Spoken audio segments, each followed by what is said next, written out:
And what of the Archbishop's movements? She has established herself in Camulus, a town south of Ferdinand, and shows no indication of leaving. The Knights of Ceres occasionally go to the front, but the Archbishop appears content to remain behind. A shame, really. Well, we expected as much. It's unlikely that we'll have the opportunity to eliminate her without mounting a full-scale invasion of Blaidd territory.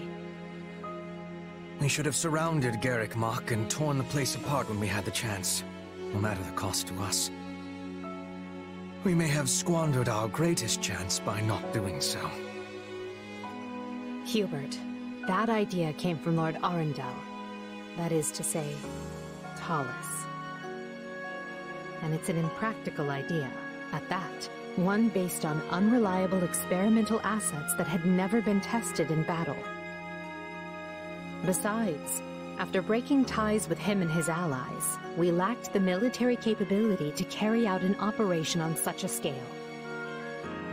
True on both counts, Your Majesty. We took such bold steps to excise those who slither in the dark from the Empire, knowing full well the price we'd pay. Though it meant allowing the Archbishop to escape our grasp, I would venture to say that we ultimately came out in a better position because of it. Unquestionably so. I'm certain Talus and his ilk are dreaming up some villainy as we speak. But we're not beholden to them anymore. We are no longer complicit in their schemes. I could not care less what I am or am not complicit in, Lady Edelgard. But I agree, you must not be. For your own sake and the sake of the Empire, it is vital that you remain unsullied and unencumbered. When I proposed such drastic changes to our plan 2 years ago, I did so against your best counsel. And yet you made it work every step of the way. None of us would be where we are today if not for you, Hubert. I cannot thank you enough. This is quite unlike you, Your Majesty. Are you feeling unwell? I assure you I feel ever appreciated. There is no need for you to speak such words aloud. Or perhaps this is meant to soften the blow of yet another drastic change of course? Nothing like that, I assure you. I simply want you to know how much you are valued. This path I walk, I cannot walk it without you. I'm only able to press onward because I have you to open the way. There will always be a place for you by my side.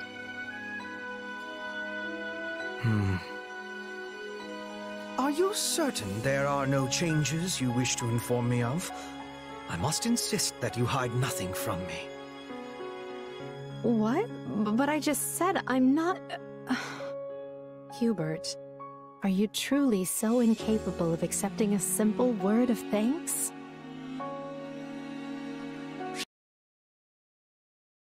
Hubert, what do you make of the Ashen Demon? Aside from having proven to be both impossibly powerful and a constant thorn in our side... Correction. Was a constant thorn in our side. I must admit the little terror has put in some fine work for the Empire recently. We're fortunate to have gained so powerful an ally. Why do you bring this up, Your Majesty? Is there something on your mind? I'm not entirely sure myself. My apologies, Hubert. Pay me no mind. Like as not, I am overthinking the situation. Surely you realize that telling me to pay this no mind only gives me greater cause for concern? I didn't mean to worry you. I'm simply having trouble putting this feeling into words. I just felt... I don't know. As if something was drawing me to the Ashen Demon. I wonder, could it be the influence of my crest? Your crest? And now I am truly becoming concerned. Forget it. Whatever it means, we don't need to find out right away. We have a war to win first. As you wish, Your Majesty. So long as you realize I will be taking the liberty to investigate this most thoroughly. I thought you might say as much. Do as you must. Honestly, Hubert, you never change, do you? When I emerged from beneath the palace all those years ago, you acted as though nothing had happened. Do not worry, you said. I took the liberty to investigate while you were indisposed. For the record, my blood was boiling. However, as there were others present, I kept still my tongue. I could not risk showing my anger, lest they find a way to turn it against you. My role to play is the cold, crafty, unreadable servant. I am happy with the casting, so let us leave it at that. I'm certain you are. But just once I'd like to see our roles reversed. Your Majesty, you cannot possibly be serious. Not in the slightest. I'm well aware I am not cut out for the kind of work you do. Nonsense. There is nothing beyond your capability. That said, I prefer you best when you are the one in charge. Command me as you see fit. No matter how daunting or impossible the task may be, I will come through every time without fail. Thank you, Hubert. It's good to know that I can always rely on you.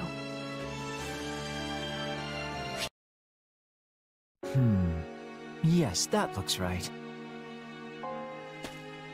Why, hello, Linhardt. It is not often I find you drawing outside. I'm not drawing. I'm simply trying to capture this wyvern's form. See? It's resting on that hill over there. Ah, an extraordinary sight indeed. Now then, let us see what you have done so far. I must say, it feels as though something is lacking in your work. How can I describe it? Your depiction is almost too accurate. Take these scales, for example. Why, they could have been plucked from the very wyvern itself. I told you this isn't art. I'm doing it for my research. And when conducting research, it's always best to have precise references. The same is true when dealing with numbers or gathering information. I see. So you value accuracy above all else. Right. Honestly, I've never quite understood art anyway. So I'm perfectly content leaving that sort of thing to the true creatives. You know, the quirky ones. People like Bernadetta. Even so, there may come a day when your work is seen as the craft of a master artisan, when such precision is lauded as the height of aesthetic genius. What makes you say that? Oh, merely a passing thought. Perhaps in the distant future, connoisseurs will value accuracy and attention to detail over the magnificent interpretive pieces we hold dear today. Do you really think that'll happen, though? I doubt people will ever stop appreciating the ancient classics. You certainly have always done so. Yes, there is no denying that. But I fear my own personal inclinations hold little sway over public opinion. Nobody knows what trends may arise in the decades and centuries to come. So I can indeed envision a future in which accurate depictions are praised just the same as the greats of old. And I encourage you to do the same, my friend. I don't get it. How are you so optimistic all the time? It's like you're constantly looking toward the future. I could say quite the same about you. I have always believed you to be rather forward-thinking. That's not optimism, though. All I'm thinking forward to is the time when I can just sleep the days away, That's why I'm forcing myself to be as active as I can now. Regrettably, those halcyon days of slumber are still but a distant dream. I have much work for you, both now and further down the road. To begin with, might I ask you to paint my portrait? For the last time, I'm a researcher, not an artist. Are you sure you want such a faithful depiction? That is exactly what I want. How else would my yet unborn descendants know the true visage of the great Ferdinand von Eyre? Indeed, I would be proud to submit myself as a subject of your research. Consider it a study in the personification of nobility itself. Don't get ahead of yourself. I'm fine drawing you, but I don't have the slightest modicum of interest in actually researching you. Though, I do sometimes wonder where you get all that unabashed confidence from.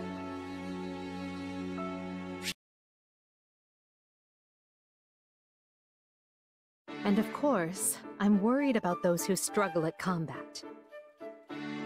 Yes, we must do all we can to support them. I'll do my part to watch out for those who need help. Thank you. We'll do this together. Support people who struggle with combat, huh? If there's a more perfect job for me out there, I don't know what it is.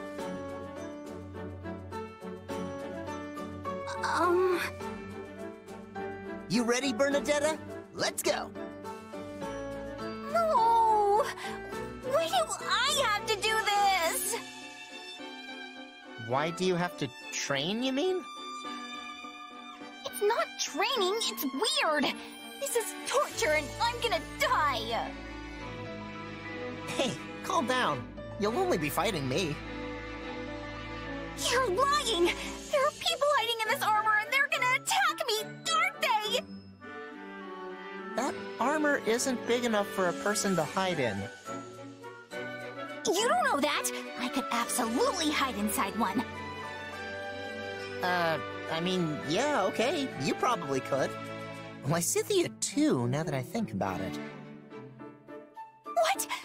I'm going to tell her you just said that! Wait, this isn't the time for me to worry about that! The fact you're plotting against me is the issue here! Why do you hate me? Look, Edelgard said we need to help people who struggle with fighting, alright? I'm just trying to put that into action. Nah! You're gonna take me out with a surprise attack from the darkness! I know your game! And how would I attack you from the darkness when we're standing in the middle of the training grounds in broad daylight? You think all these people walking by would see me try to murder you or whatever and just keep going? No, they're watching me. I'm sure of it. Your armor is staring at me. Nope, that's it. I'm out of here. I'm going home to enjoy a life of freedom without my father. What? You can't just run out on me here, Bernadetta. I mean, trying to detect people hidden in suits of armor. That's one of my father's traditional training drills. I don't know any other way to do it. I don't need your lousy support, so just leave me alone! Maybe I'm not cut out for this kind of thing. Hey, Bernadetta. I'm sorry about before. No, I'm the one who should be sorry. Forgive me. Huh? No, I'm the one who wants you to forgive me. Did you hear me apologize just now? If I forgive you, will you forgive me? Then I forgive you. Please just let me live in peace. After what happened, I went to Edelgard and asked her what I should do. She told me not to do anything and just to apologize. So I'm gonna figure out something I can get for you to make this right. No, I don't need anything! Oh, rats, he's gone. I have a bad feeling about this. Look, Bernadetta, I got you all your favorite foods. thank you? But, I think there's enough food here for 10 people, so... Food is a foundation for building your body. If you train 3 times harder, you gotta eat 3 times as much. I mean, that's just science. And don't worry, if you can't eat it all, I'm happy to scarf down the rest. Okay, so I can't actually train 3 times harder. And even if I did, I sure couldn't eat 3 times as much. Look, Bernadetta, I took the bow you use for training and replaced it with an extra strong one. Oh, and don't worry, I won't interfere with your training. I learned my lesson last time. Wow, this does look strong. Let's just... Oh, come on! I can't even pull the bowstring back! How am I supposed to train with this thing? Caspar? Hey there, Bernadetta. What's up? Listen, I wanted to talk to you about all the stuff you're doing to apologize. Oh, yeah? Say, how's that training coming? Lousy! So please, stop apologizing already! What? But I softened up the training so it was way less than what I'd do myself. Softer? What kind of training do you even do? Well, for starters, I go 15 times harder than everyone else here. But of course, I don't have 15 times as many hours in my day, so instead, I do 3 times the amount, 5 times as fast. As for food, I generally need to wolf down about 6 times as much as everyone else because of how hungry all my training makes me. Okay, you're not human. Oh, and when I train with a bow, I use one with a string pulled 5 times as taut as normal. Oh, right, I get it! Your training is ridiculous! You think it's ridiculous? But my father came up with it, and he's the Minister of Military Affairs. Well, if he's the standard you're aspiring to, then no wonder that's how it is! Huh. You know, I never considered that my father got so strong because of how unusual his training regimen is. I mean, I don't know about all that, but your routine is definitely not normal. But I've been doing it since I was a kid. Yeah, that explains a lot. Hey, good luck with that! Oh, it feels wonderful to be out on the town again. Wouldn't you agree, Petra? I would. It has been one battle after another battle. It is feeling good to rest. I know, right? I'm glad we stopped here. Just look at the market. So many stalls, so much life. This town must have been sending many soldiers to the war. I was thinking it would be filled with gloom. But the townsfolk are keeping high spirits. This is a good thing. Commoners are a lot more resilient than you think. It doesn't matter if there are arrows whizzing by their shops or if there's a new lord to serve.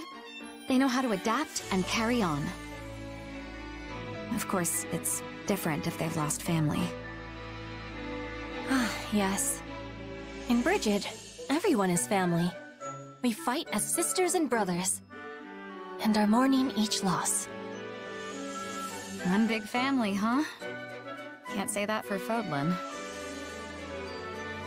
It's a beautiful idea, but it must be awful in wartime. I can't imagine feeling like I've lost a sibling every time a person dies. Yes. Times of war bring much sadness. But I am also thinking that war is less common. We are not squabbling over land or property, because it is already belonging to all. That sounds wonderful, Petra. We are only squabbling over who is sitting on the throne. Oh, and lovers. Oh, so that's where things get messy. Juicy. Oi, ladies. Ain't safe for a couple of prim skirts to be out here alone. Why don't you come with us? Keep walking, boys. Not interested. Ah! Shut up and move, girlie. Ha! Whoa! What the? Watch out, Dorothea! This one has skill!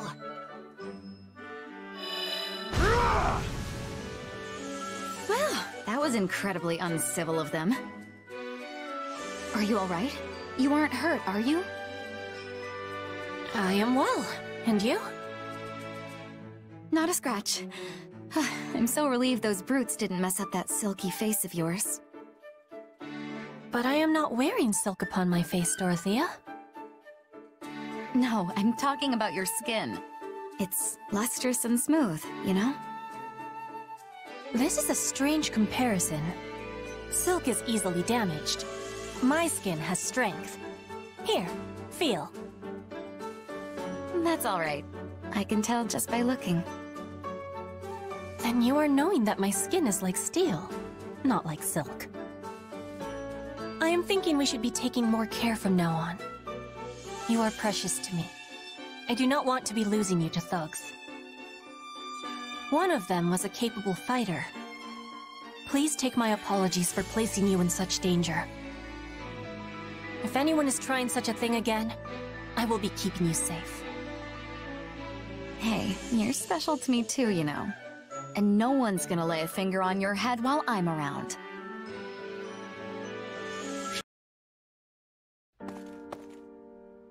Ah, Ferdinand. I hadn't realized you'd returned to the palace. Yes, here I am. Not that I have official business like you. Then why come such a long way? Ah, I see. You're here to visit your father. I am ashamed to say this was my first time seeing him in his cell. My father insisted I stay away for my own safety. Though I must confess, the dungeon was not the horrid place I had imagined it to be. I was envisioning, you know, fiery hot pokers, spikes, that manner of thing. Oh. Then it may interest you to know that we do actually have such a dungeon. I've only seen it once myself. It's further down from where we're keeping the former Duke. It's a dismal place. One where rats scurry to and fro. Rats? I do not imagine Father would cope well with that at all. While he did look haggard, it sounds as though his treatment could be far, far worse. We're doing our best to keep him in good health. The rest will depend on his frame of mind. Well, you will hear no complaints from me. I care only that he is kept alive and given a fair trial, and that his punishment fits the crime, of course. You'd better speed things along then, because Hubert is quickly losing patience. A fact of which I am very well aware. The problem is that I remain unable to connect my father to many of the acts he is accused of. Perhaps you're wasting your time. A noble as powerful as your father could easily have documents forged and witnesses bought off. Any records that remain will be considered far too dubious to prove guilt or innocence. Another fact I am very much aware of. In truth, I already found proof some time ago. Proof of his corruption, that is. I discovered it while looking through his tax records. When I realized what he had done, I was ready to serve him up to the authorities myself. Your own father? I'm surprised to hear you say that. I mean it. I thought I could carefully build a solid case against him while studying at the academy. However, you had him clapped in irons before I could have my case organized. Now there is a bit of comedy. I idolized my father ever since I was a child. Yet I had to push those feelings aside in order to muster the anger to punish him. Now I find myself trapped between both of those emotions with no resolution in sight. I see. And tell me, is that the end of your story? I thought you were going to become Prime Minister. Keep me in line. Surpass me, even. Oh, well... I did not mean... You can still share words with your father and see him punished for his crimes, you know. So, if you desire resolution, start resolving matters. It's never too late.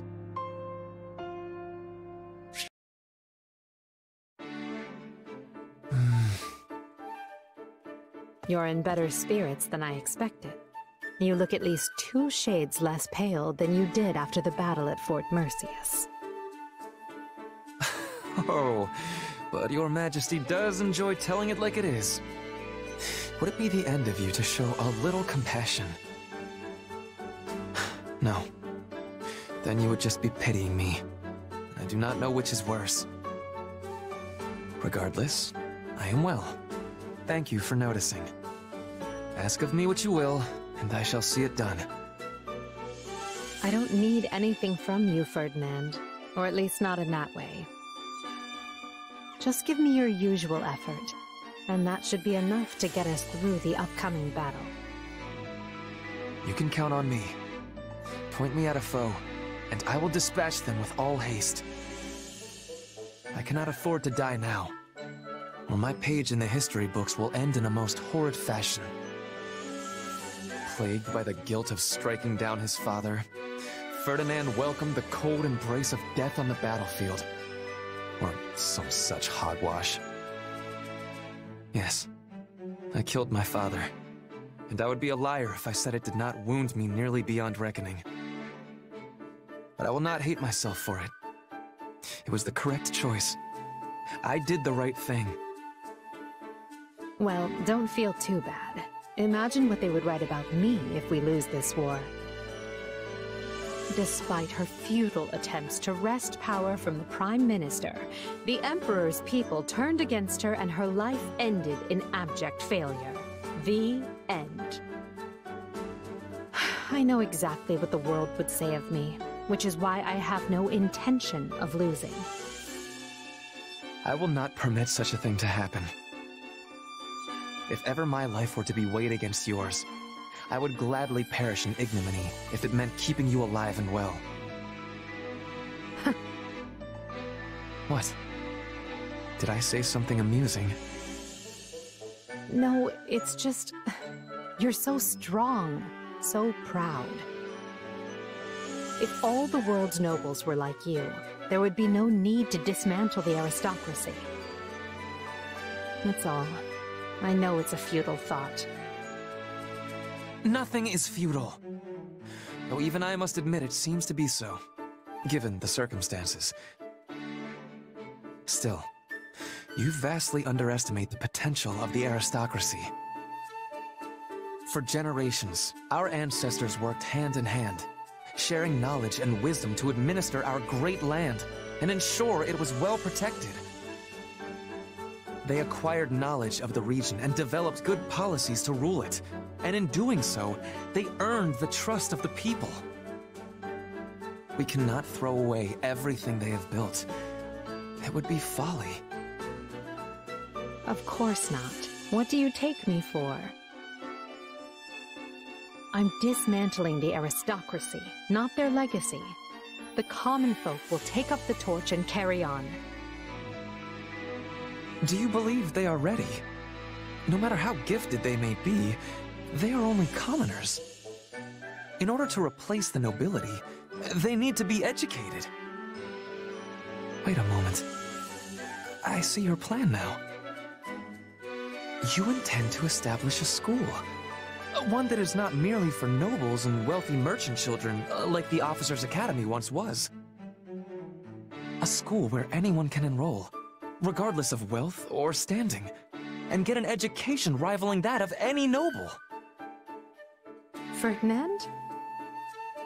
I cannot begin to guess where that idea sprung from. But this is exactly why I need you beside me as we shape the future of Adrestia. You mean to say that you did not actually... So I was... Well, it is nice to be needed.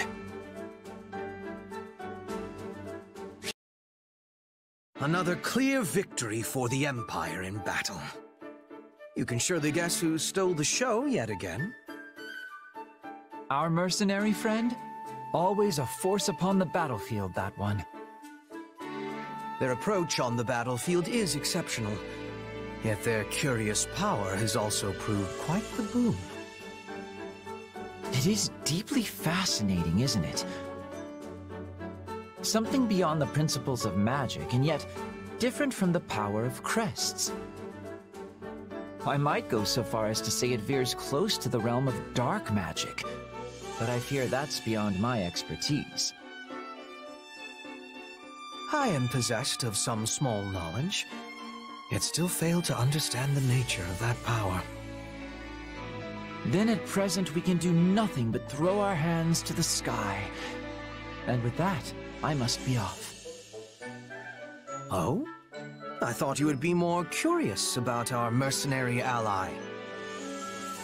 Would you truly raise the white flag merely because the matter lies outside your usual ken? What are you playing at, Hubert? If you want me to investigate a specimen, go ahead. Hook it and reel it in. Ah, but you are the better angler of the two of us. Furthermore, my method of hooking would complicate our relationship with so valued an ally. An inducement from your lips would ensure things proceed more smoothly. Well, this is becoming a hassle. Can't you push yourself to learn some new hooking strategies? Like, I don't know, one befitting the elegance of a true nobleman? Involving fancy tea, perhaps? A positively hair-raising notion. Please, do not speak it aloud again. Then maybe get in their face and pick a fight with them. You two could end up becoming fast friends. So you wish me to shout myself hoarse and swing my fists about like a common ruffian? I shall pretend I did not hear that suggestion. No. Then the only option left is aggressive persuasion, driven home at the point of an axe, let's say. Linhardt, who in the world are you talking about right now? I should think there is no one quite so barbarous in our own army. Oh, I didn't have anyone particular in mind. I was just brainstorming new methods to ensnare our illustrious mercenary friend. Why? Did they remind you of acquaintances of ours? In any event, let us leave this sleeping dog where it lies. I do not dislike conversing with you, but we seem to procure results of little benefit when we do. And with that, I have matters to attend to and must be off. Farewell. Until next time, Hubert. So when can I expect you to have reeled in our mercenary friend? I suspect we'd make headway on the research if we engaged in it together. I'm afraid I've not the time to play along with your capricious whims, Linhardt. I will, of course, be cheering you on with some enthusiasm from the shadows as you hook the subject yourself.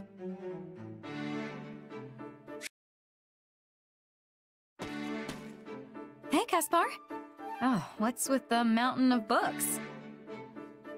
Wait, please don't tell me you're planning to use them in your training somehow. What kind of guy do you think I am? They're books. I'm gonna read them. Read? A book? You? Did you eat something weird? Come on, you sound just like Linhardt. I've torn through books before, sometimes even 2 or 3 whole chapters a day. Please don't use the word torn when it comes to books. You're going to make my heart stop. And books are divided into chapters, not chappers. Oh, Caspar, promise me you won't hurt those books. You don't have to worry, Dorothea. I realized something the other day. A person who's responsible for troops can't rely on physical strength alone. You probably wouldn't guess it from how my father looks, but he's pretty good about that stuff. Can't say I'm shocked that the Empire's Minister of Military Affairs has read the occasional book. Speaking of, you may have heard this story before, but I'm going to tell it anyway. Back during the War of the Eagle and Lion, there was an Imperial general named Francis who was quite proud of his strength. But while he was indeed strong, he was unlearned, and so everyone looked down on him. Why do I feel like this story is gonna make me feel like an idiot? Just listen. The Emperor at the time gave Francis an order to study, and said that if he didn't, he wouldn't be allowed to lead anyone in battle. Francis did as his Emperor ordered, and studied as though his life depended on it, growing especially talented in the area of tactics and strategy. As a result, his deeds on the battlefield were great, and he eventually rose to the rank of Minister of Military Affairs. So I should take a page out of Francis's book, right? So long as you don't mean literally, yes. Incidentally, the words the Emperor used to praise Francis were memorable enough to have survived even to this day. With the passing of 5 sunrises and 5 sunsets, even the meanest soldier may burgeon into a peerless commander. It means if you study hard for 5 days, even a common soldier can become a great general who commands an entire army. 5 days? That's nowhere near enough time. It'd take me 5 days just to read one book. You gotta at least give me until the end of the war. But by that point, won't your chances to distinguish yourself in battle have already passed? Oh, you're right. What am I gonna do, Dorothea? Well, I suppose I have no choice but to help you. Who knows? I might even learn something. You're the best. Thank you. So I think you might be a little off here, Caspar. The interpretation is more like this. No kidding. Well, so then this part here would actually mean something like... Hey, are this and this the same? I think they connect to that one thing from before. Nice one. So now you understand that part, right?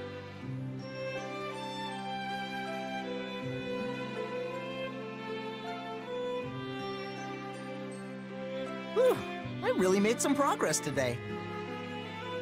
Yes, you've been doing quite well. You used to only train your body, but lately you've been spending more time on your mind. Kinda got a better opinion of me now, huh? I mean, no way did I become a genius in just 5 days, but this still isn't bad. You've been hitting the books a lot yourself lately. Wouldn't you rather be out on dates or something? Not at all. I'm working very hard for the sake of our future. Also, studying together like this is sort of fun. I get it. It's kind of like training. The more you do, the more you get out of it. But I also noticed that my training has gone better since I started this whole studying thing. And perhaps having a partner is helping too? Still, it makes me kind of sad. We'd probably be studying together like this a lot more if the Academy hadn't shut down. I don't know about that. I mean, if we hadn't ended up in this war, would I have found a reason to study like this? Honestly, I kinda doubt it. Caspar, whatever's bothering you, you're not going to solve it by muttering to yourself. Yeah, you caught me. Up until Edelgard decided she was going to fight, I didn't know much of anything. Not about the evil guys who came into the Empire, and not about the problems in Fodlan. Not saying I fully understand that stuff now, either, but at least I want to try. Seeing you now is like looking at an adorable baby brother. I just want to pinch your cheeks and cheer you on with everything I've got. Okay. I mean, sure, I'm the second son and you're older than me, but... Perfect. Then go ahead and start thinking of me as your big sister. You know what? I actually don't mind that. Well then, just keep watching me grow, big sis. I thought you'd just laugh that off. With the passing of 5 sunrises and 5 sunsets, even a boy can burgeon into an impressive man. What? Is that another part of Francis's story? Oh, that's my little secret. Still, whatever am I to do now? Let's just continue bringing the best out of each other, for the sake of our post-war future. Our meaning... never mind. I'm with you. Let's keep giving it our all together, Dorothea.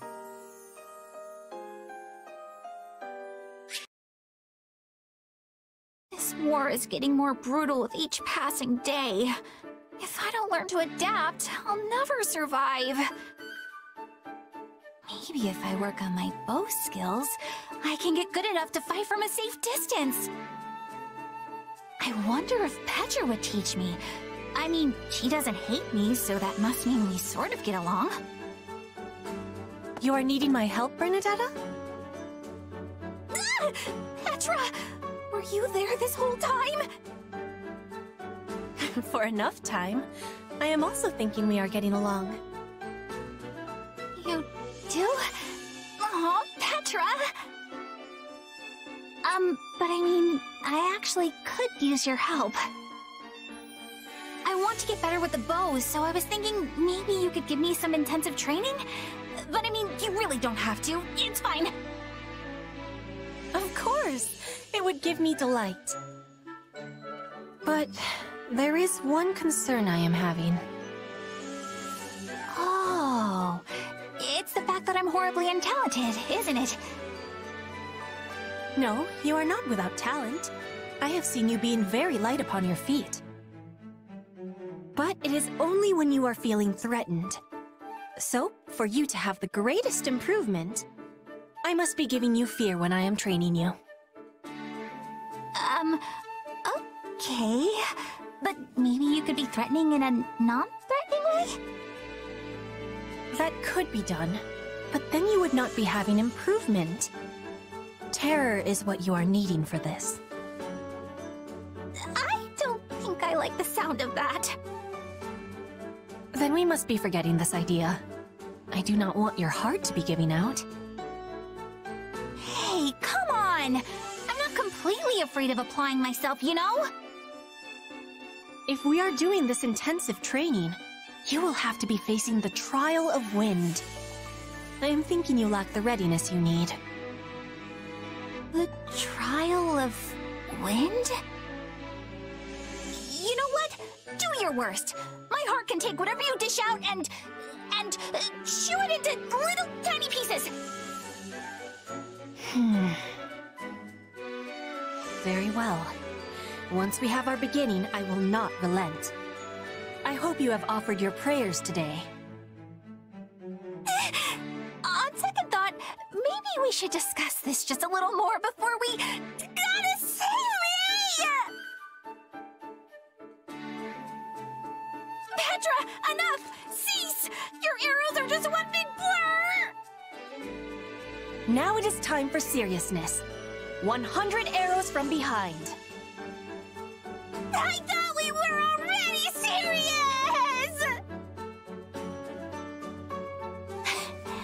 Is this the afterlife? Am I dead? You have done it, Bernadetta! You are the survivor of Brigid's fearsome trial by wind. What does that even mean? This training is meant to be testing our resolve, just as the spirits do.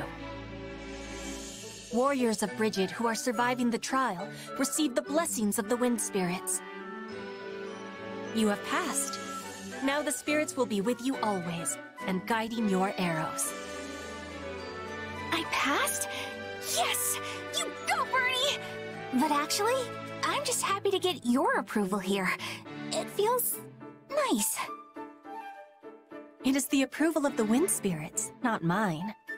But I am sharing in your happiness all the same.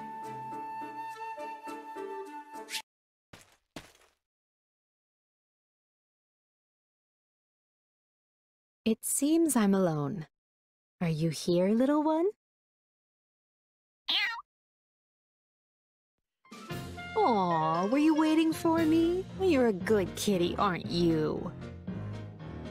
Guess who brought you some fish? Hey, easy there. No need to wolf it down.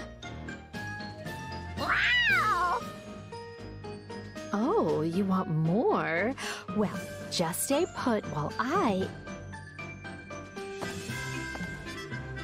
Edelgard? Oh, fascinating. I never imagined I'd run into you in a place like this. Linhardt, this is a surprise. What are you even doing here? I was having a nap over there. Such is the price for pulling so many all-nighters, though I pay it gladly. Over there, as in, right over there? Immediately so? Does that mean you saw... Ow! Well, well. A cat. Does it live here? How should I know? I've certainly never seen it before this very moment. Really? Because it seems quite used to you. Yes, it... Oh, come out with it already. If you have something to say, just speak and stop this interminable dance. No, no. In fact, I like cats as well. Especially ones that live near people.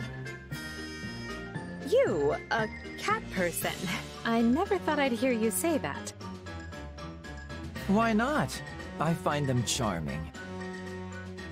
You have to admire the way they draw people in with their cuteness, only to be waited on hand and foot. Linhardt, people don't take care of cats just because they're cute. Cats rid us of rodents and other vermin. They are fine pets who bring much solace to their owners. As I see it, people and cats have a good relationship because we do things for each other. Well, I wonder how the cats see it. Because it appears to me that they're just doing things their way and don't really care about anyone else. Now there's a charmed existence. Live as selfishly as you like and have people lavish you with praise and affection for it. Not to mention they'll never run out of food. Which just shows how much people value them. What does it matter if they're being selfish? To be honest, I'm surprised you have an opinion about cats at all. Have you owned one previously? Because I could use your advice if so. Please, do I look like the sort of person to take on that kind of responsibility? You do not, hence my surprise. Ah, wait, now I get it. I was wondering why you were being so cross with me. You're thinking about keeping this cat. With the implication that cats and I both want to lead the same easy life spoils the idea for you. What? I mean... Yes, that's it. You've caught me. Linhardt, listen. If you aspire to be a pet, that is your decision and yours alone. However, if you expect people to bend over backward for you, the least you can do is work for it. The problem with you is that you always... Please, Your Majesty, let's not do this now. Look, the kitty cat wants you to snuggle-wuggle.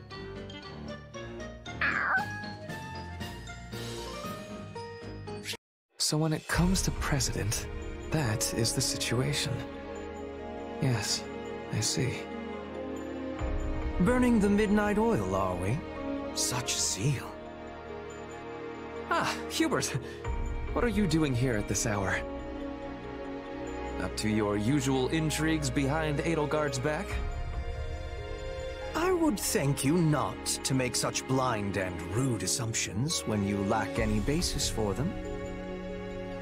Well, yes. I suppose I was making assumptions. You have my apologies. Not at all. I am, in truth, up to my usual intrigues, so your amends are quite unnecessary. Oh, all right then. Hold a moment. You were? In any event, what are you reading with such vigorous intent? Listen to me, Hubert. A book of past judicial precedent, is it?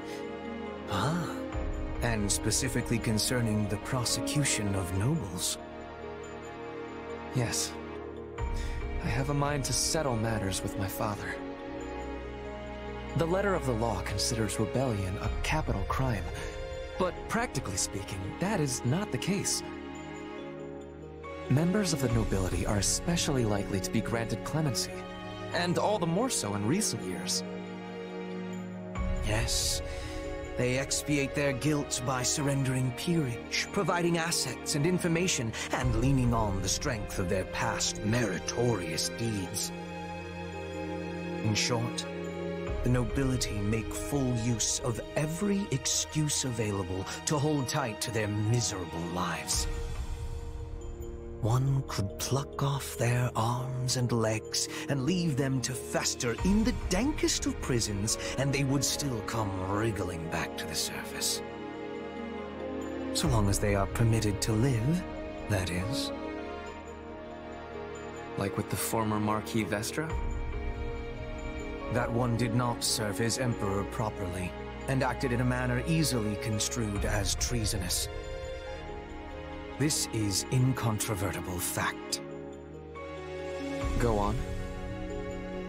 Sadly, he resisted arrest and lost his life in the unfortunate incident that ensued. His guilt, or innocence, on the matter of treason will remain forever shrouded in mystery. That sounds like a careful bit of sophistry to me. It appears to anyone with half a mind that you thought him guilty and had him executed. As a noble, he should have been judged in public, as is right and proper, no? So long as they are permitted to live, the noble creature struggles desperately to continue doing so. Such is ever their nature. Which is precisely why I am investigating precedent. In order to block any means by which my father could escape justice. I will not allow him to stage a comeback. I will see my father properly judged for his crimes. But could you, if matters came to that? I wonder. It is not a question of can or cannot. The man will be dealt with, and by my hand. I could never forgive myself otherwise. Not as the inheritor of the title of Duke Ire, nor as the one to succeed him as Prime Minister. It is for Her Majesty to decide such things. However, if it proves to be in Her Majesty's interest, I suspect this resolve of yours will be most welcome.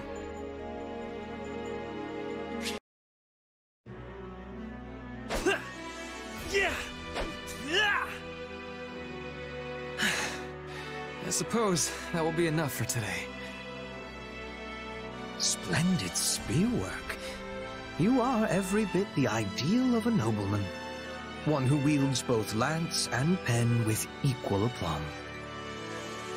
Hubert, as ever, you manage to materialize when one least expects it. If you insist on showing up in the middle of training, do not complain if you find yourself mistakenly skewered. Yes. Accidents do so often happen during such exercises.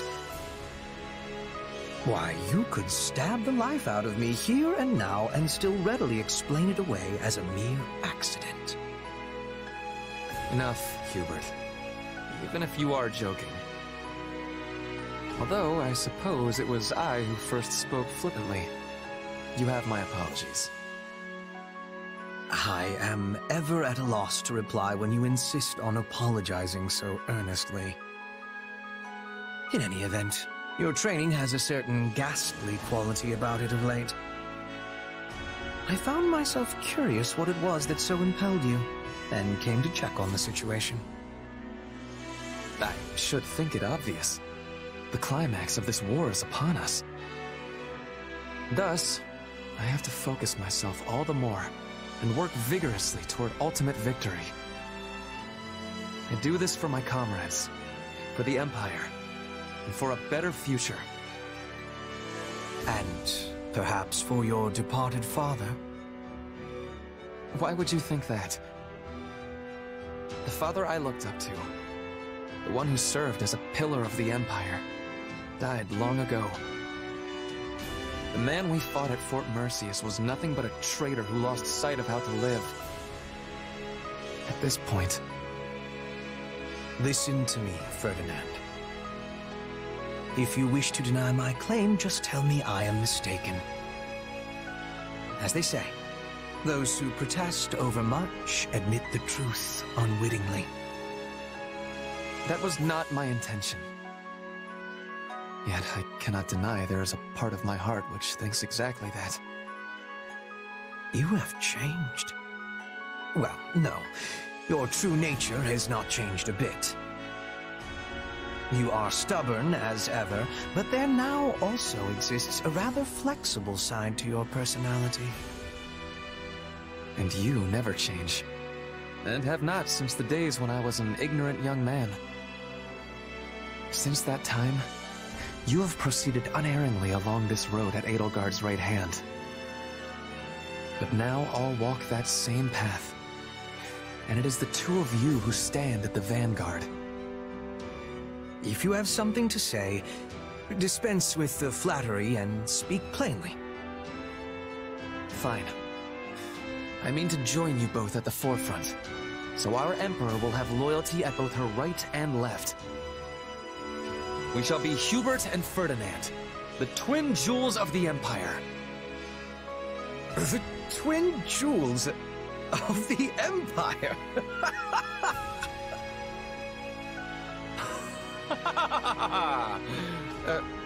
Was it truly so amusing?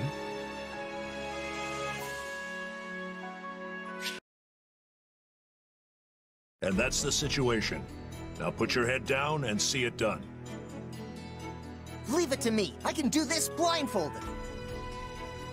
And don't neglect your night training. You'll be a wreck in the morning if you don't put the hours in. What kind of lazy jerk do you take me for? Of course I'd never skip my training. Very good. Well, I must be going.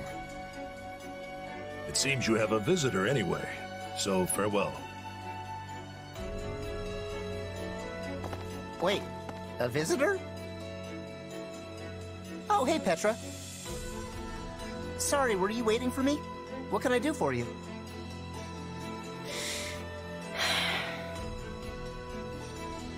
Everything all right? You don't look so good.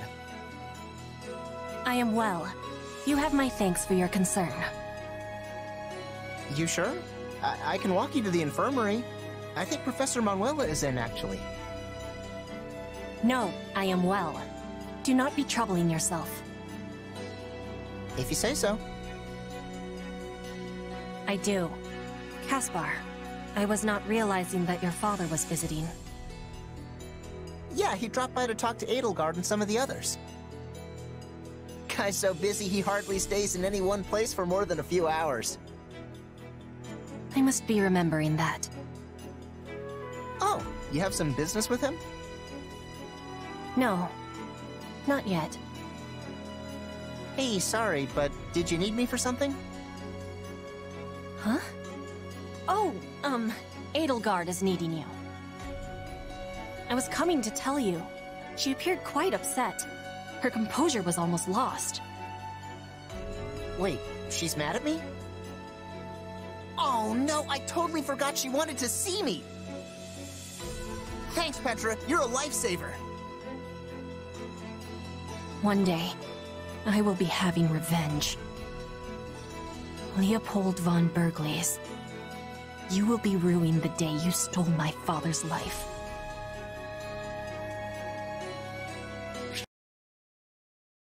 Leopold von Bergles, I am challenging you to a duel. Meet me at the time and place designated. Signed, Petra McNeary. Huh? Sorry, but my father won't be coming. Why not, Caspar? Because I got a hold of your letter before it could reach him. He doesn't know a thing. Why are you making interference? You do not have the right. Because I can't stand the thought of you dying. You're a great fighter, Petra.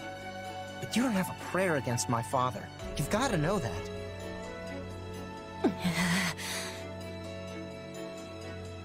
Then you can be dying in his place, Caspar von Bergles! Huh? What the...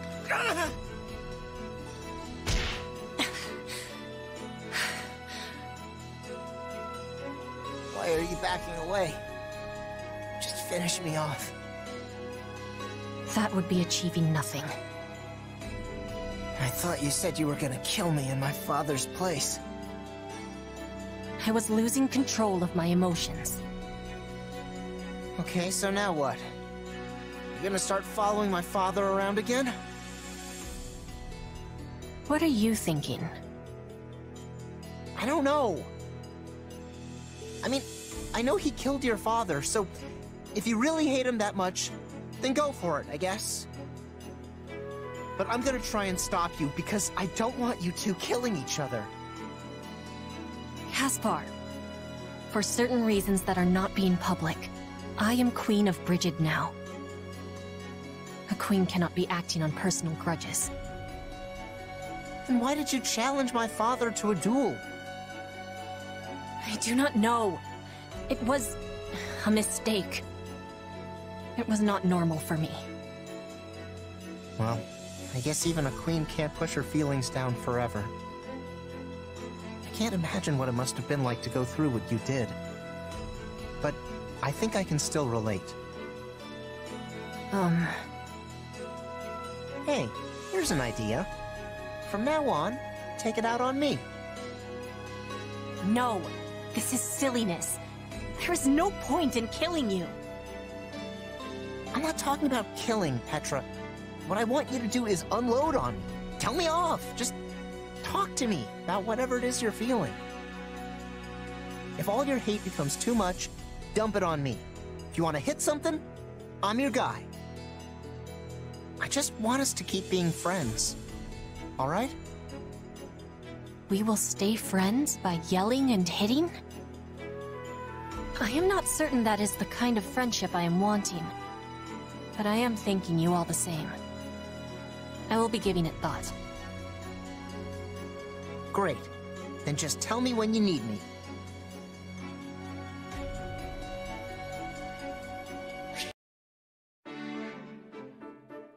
Huh? Looks like Bern's talking to someone. You seem to be in a good mood, Bern. Dorothea! You scared me! Sorry about that. It just looked like you were enjoying your conversation.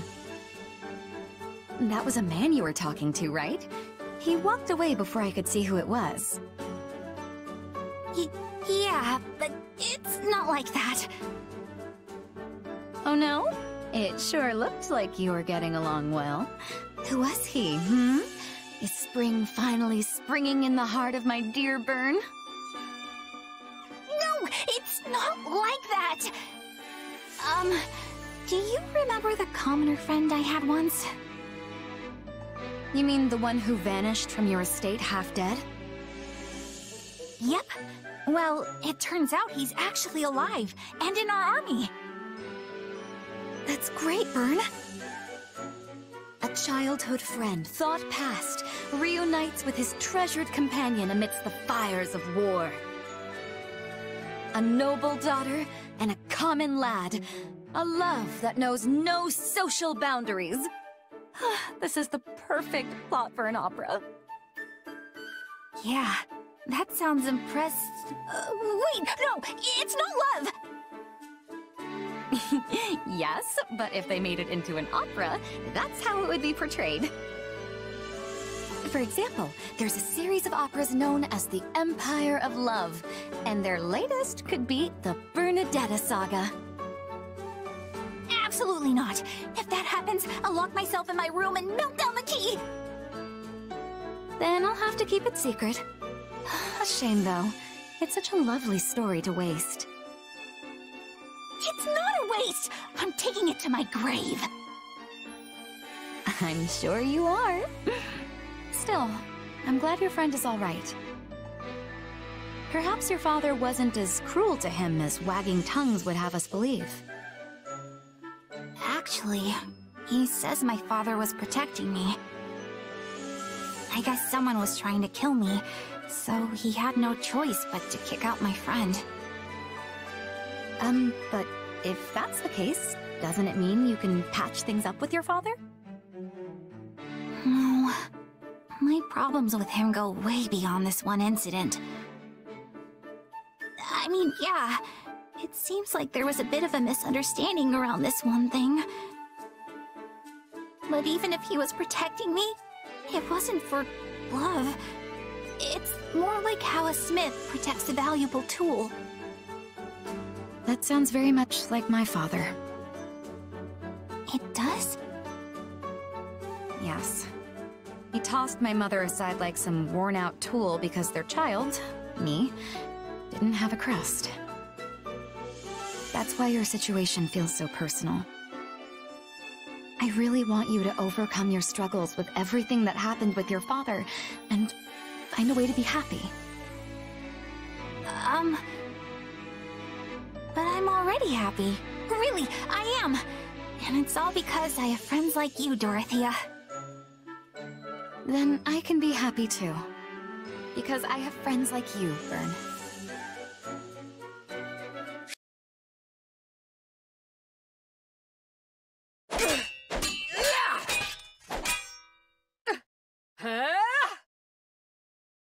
I think that's enough for one day. You really know how to make me work up a sweat. You kept me on my toes as well, Caspar. Thank you. Hey now, you'll never have to twist my arm to get me to train. Just shout when you want to go again. Oh, and we should invite Raphael next time. The muscles on that guy are something else. I'll keep that in mind. I often have trouble finding people to spar with. No surprise there. Not like folks are lining up for a chance to knock the Emperor's teeth out. You seem to have no problem coming after my teeth. Sometimes I think you're trying to kill me. What? No! I mean, I only do it because I know you can handle it, right? Look, just don't say anything to Hubert, okay? If he finds out we're sparring, he'll have me cut into pieces and dumped into the nearest river for sure. He already knows. I convinced him that I need the training if I'm to stand on the front lines. Well, that's a relief. So, why do you, by the way? Fight on the front lines, I mean. You're an incredible fighter, but the Empire would be in deep, deep trouble if anything happened to you. And it's not like you're after the glory like I am. Shouldn't you just hang back and send us orders from some distant hilltop? Seems like it goes pretty hard against that rationality thing you're always talking about. Caspar? Lecturing me on what's sensible? I must be dreaming. But yes, you're right. It's not entirely rational. See? I'm a thinking man sometimes. That's not to say I don't have a rational reason. My presence on the front lines improves morale, and my skill betters our hope of victory. So long as I don't fall in battle, taking the field is the smartest thing I can do. Right, sure. So, what's the unrational part? The emotional side. I can't stand the idea of remaining safe, while friends and comrades alike risk their lives for our cause. You're all out there on my command, taking lives from others and giving your own in return. It doesn't seem fair for me to do any less. Except that you're the Emperor. And I say the Emperor should help. Hey, I get it. You want to get in the dirt with the rest of us to pull your weight, right? You and me are the same in that way. A dreadful suggestion, but I'll allow it. Aw, come on, you should be happy! Here I thought we were completely different people, but it turns out there's a little Caspar in you after all. You know, I can't even imagine you lording over us from far away. You work best when you're down in the mud with the rest of us, sending chumps flying.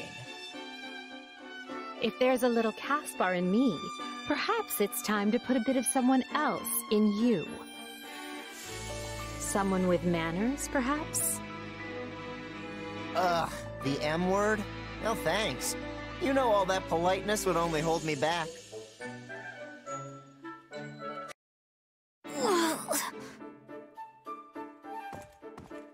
Ah, Bernadetta. I see the documents I was waiting for have finally arrived. Hubert! I'm not doing anything bad! Then would you be so kind as to hand those over? They are addressed to me, after all. Oh, right. Edelgard asked me to bring them. Phew, that was heavy. What are all these documents anyway? Old records of bandit activity in this area that I need for my investigation.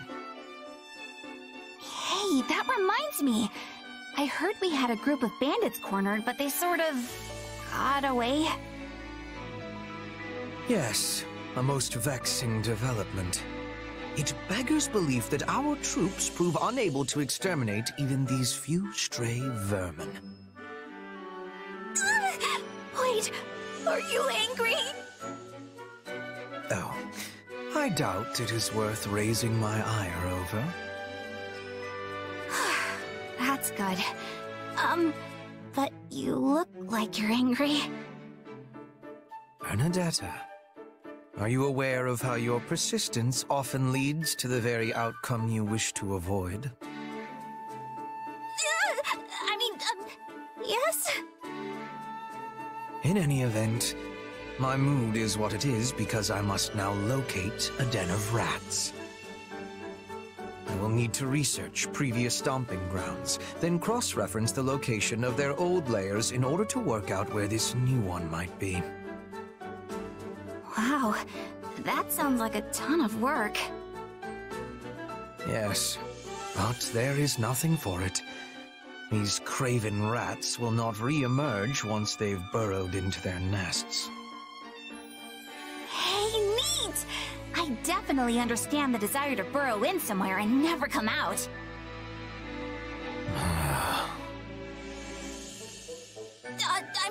But when there are festivals and stuff, they might slip up and leave? Maybe? Possibly? Everyone loves festivals, except when there are people around, which is usually the case. Somehow I suspect you would not emerge for even the most magnificent of carnivals.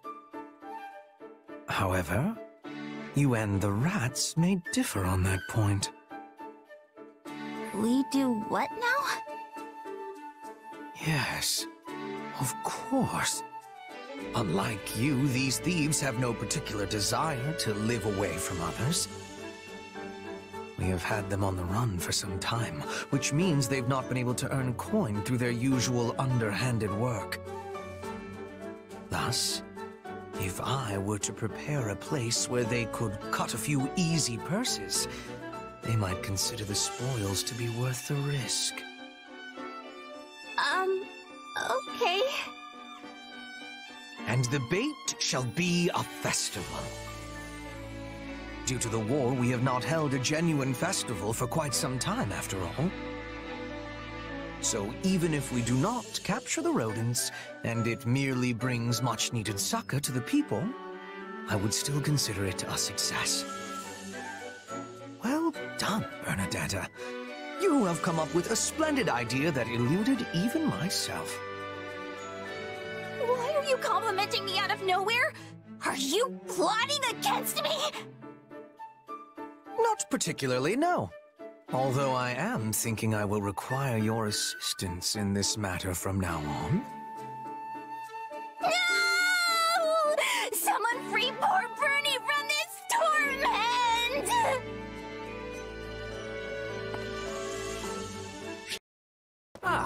Petra. Just the lady I have been looking for. Are you needing something, Ferdinand? Why, yes, I do need something. Ravishing lady, princess from a foreign land, how sharp and true the swords you hold in your hand. Wilt thou not spar with me?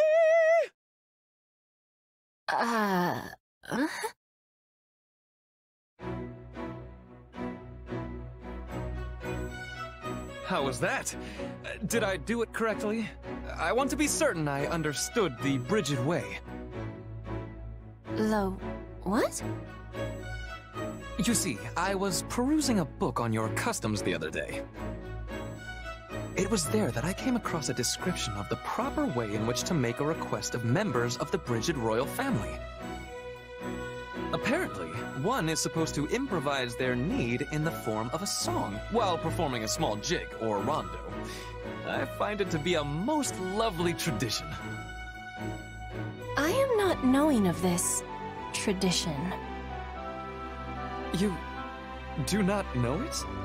But I am correct that song and dance are very important in your homeland, yes? Yes, that is a truth. We are often singing and dancing as tribute to the spirits. Then it has nothing to do with the royal family?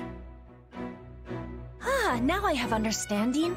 Something has gotten lost inside of the translation. The ruler of Brigid is often asking the spirits for protection. This involves singing and dancing both. The members of the royal family are not witnessing the performance, they are doing the performance.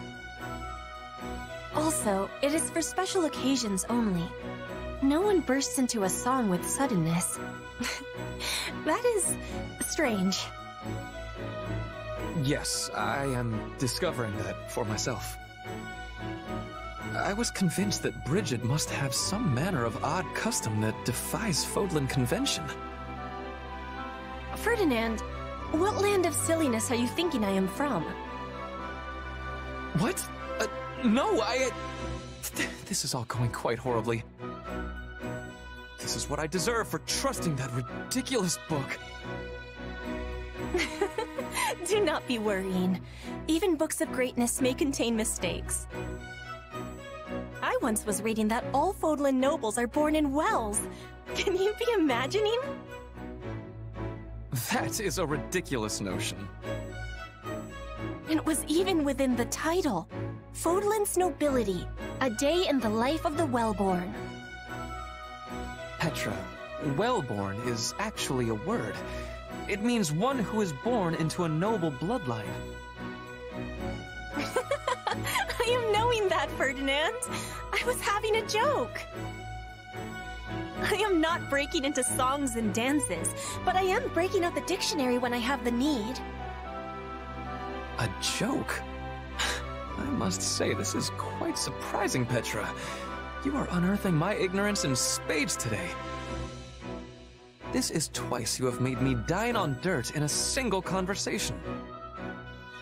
Unearth? Spades? Dirt! Ah! I am understanding. You are having cleverness.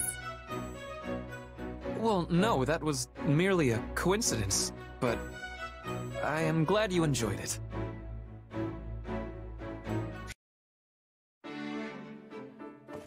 There you are, Lynn. Oh, Dorothea. How unusual. I didn't expect to see you in a place like this. It's not unusual when I've been looking for you literally everywhere. You skipped out on the War Council meeting this morning, and Aigles was livid. Yes, something came up that required pulling an all-nighter 2 nights in a row, so I had some sleep debts to repay. Next time, maybe spare a thought for the person who'll get stuck having to track you down. We discussed important matters in the meeting, you know. There was some kind of accident, and now we're experiencing a delay on supplies. And now we need to ration our food? It's a pain, but these things happen. In the worst case, we're supposed to be considering ways to forage for food ourselves, right? I suppose I can handle it if we need to fish, but I'll have to pass on tromping through the fields and mountains to harvest wild... whatevers. Wait, how do you know all this? You weren't even at the meeting, were you? Because I had someone who attended take notes for me. Wait, you had someone... More importantly, you should go to Her Majesty and propose a review of our supply logistics. Considering our current position on the front lines, we should break up the transportation of provisions along multiple routes. It may cost a little more to split things up, but it'll allow us to avoid situations like this.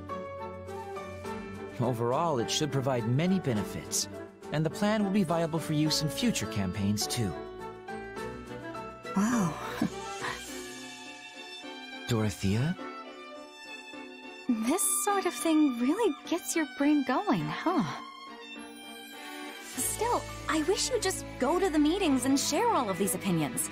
People would be thrilled at your resourcefulness, you know. Oh, I'm quite happy with things the way they are. Attending meetings would only add to my headaches. You can only run from this for so long, Lynn. And sure, I'll propose what you asked me to, but I'm going to do so in your name. Wait, are you serious? Oh, very much so. I couldn't possibly take the credit for something you thought up, right? I suppose that's fair. I can feel the headaches forming already. I've been looking for you, Lynn. Here you go. Ah, the notes from the War Council this morning. Thank you. Say, why do you always ask me to do this now? Well, you know the situation, so it just makes it easier. Especially now that I've had more projects dropped on my lap. They're projects that you yourself proposed.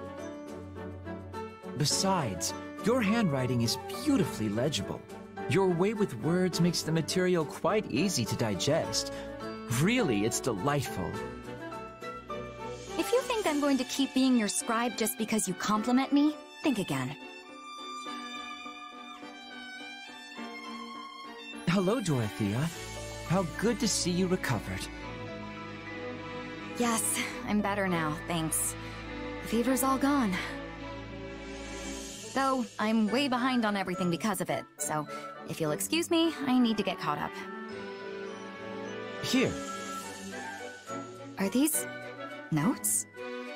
Wait, did you take notes for me the whole time I was recovering? Yes, I summarized any essential information I thought you might need.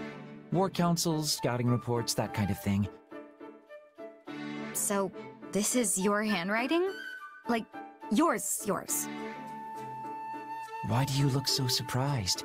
You do this exact same thing for me all the time. It's only natural that I'd step in for you during a time of illness. Huh.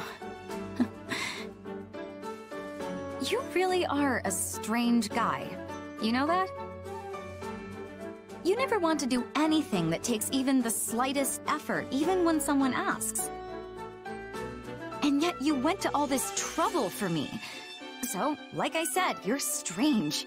And a little infuriating. If you say so. Personally, I think everything would be a lot easier if everyone behaved as I do. Actually, that would be great. Our war councils would take 5 minutes a day, tops. And be pointless. Most days we'd probably just have an empty room because no one bothered to show up. Oh no, it would absolutely be like that. You know, I feel like I understand you a little better. Being understood sounds like a bother in its own right. Oh well, I suppose we'll cross that particular bridge when we arrive at it. But for now, I'm afraid I'm quite tired. Of course you are. Well, since I'm all better now, why don't you go ahead and sleep on my behalf? I'll take care of things while you do. Better not. You're still recovering. Oh, and I forgot to mention that I found people to handle all your assigned work. So, take a day off and enjoy a long nap, all right? I wish you were this nice on a regular basis. But despite that, you do have your charms. I'm perfectly happy lacking charms, so don't bother looking for weird new ones in me. Okay, seriously. Wait, what? Bernadetta, is that a letter from your mother? Huh? Oh, Lady Edelgard! Yes, she wrote me from the capital. Wait, how did you know that? Are you screening my mail? Spying on my correspondence? Bernadetta, is there anyone else who would write you? Of course there is! There's, that guy? Wait, I don't have any friends. I don't even have any family. I don't have anybody! Poor Bernie's all alone in this cold, cruel world.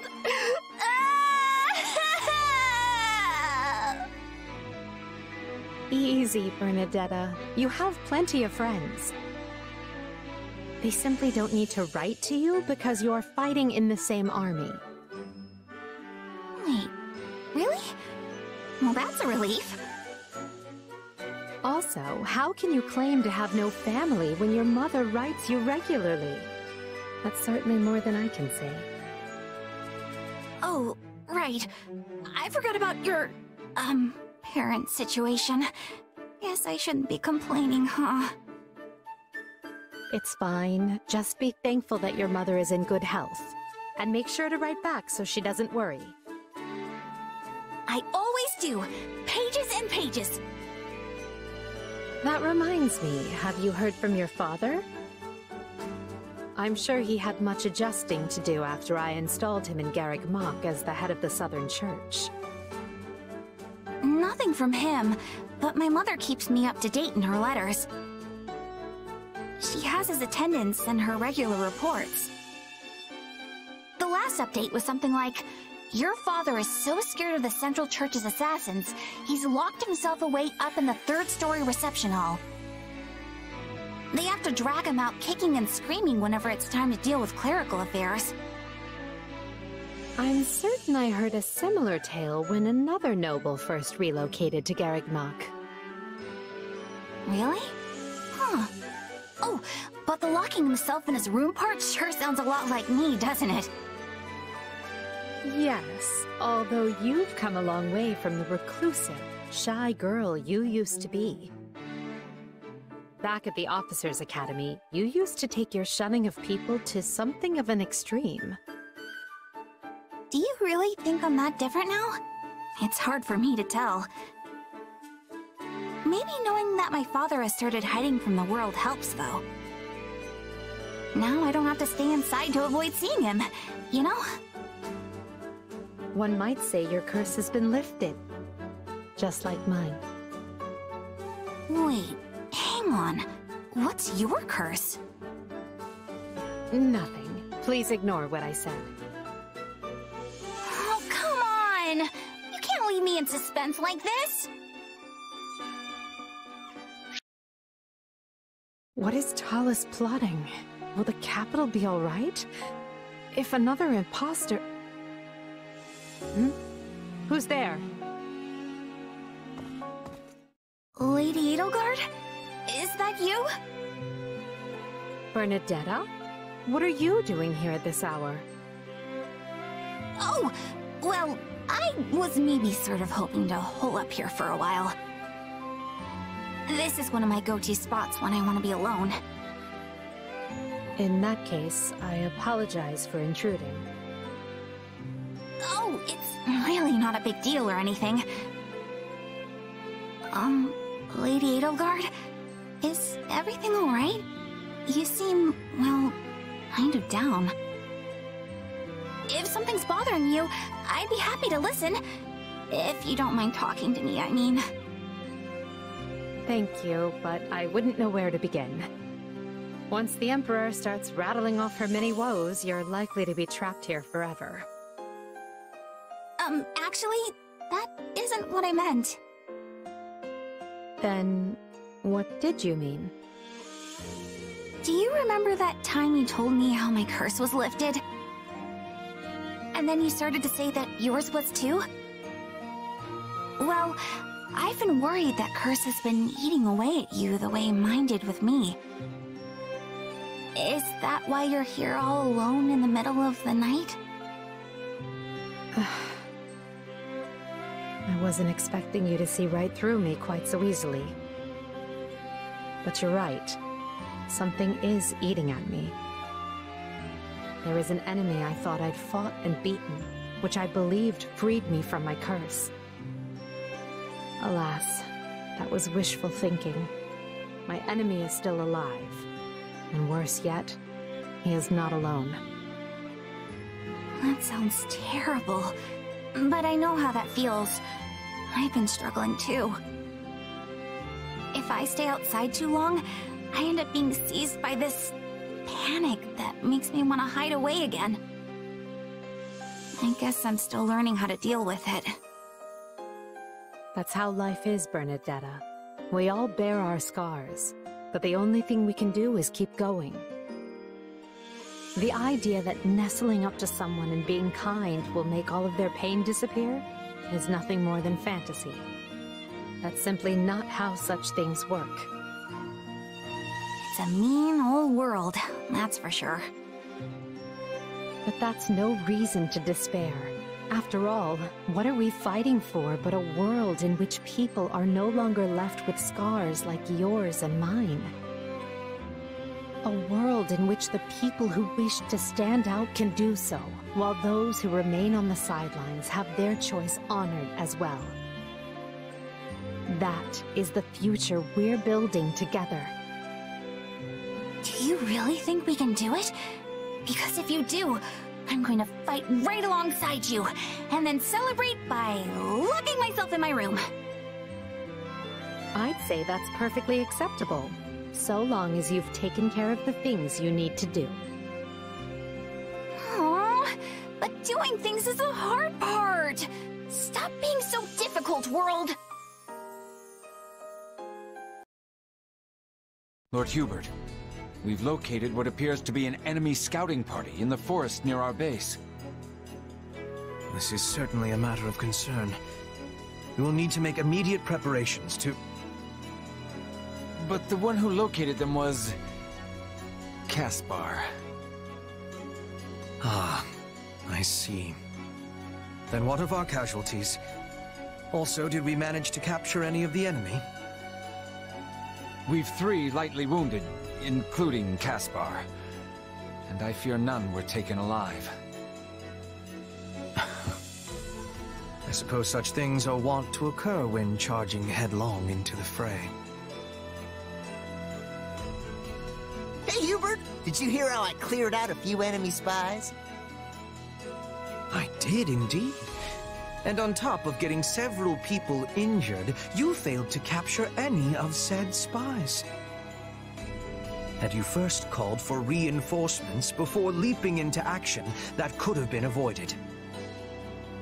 And what if they'd gotten away while we waited? Also, didn't you say it was fine when my old man did the same thing before? Reinforcements would be nothing but a hindrance to Count Burgley's. If he could not handle something himself, additional soldiers would do nothing more.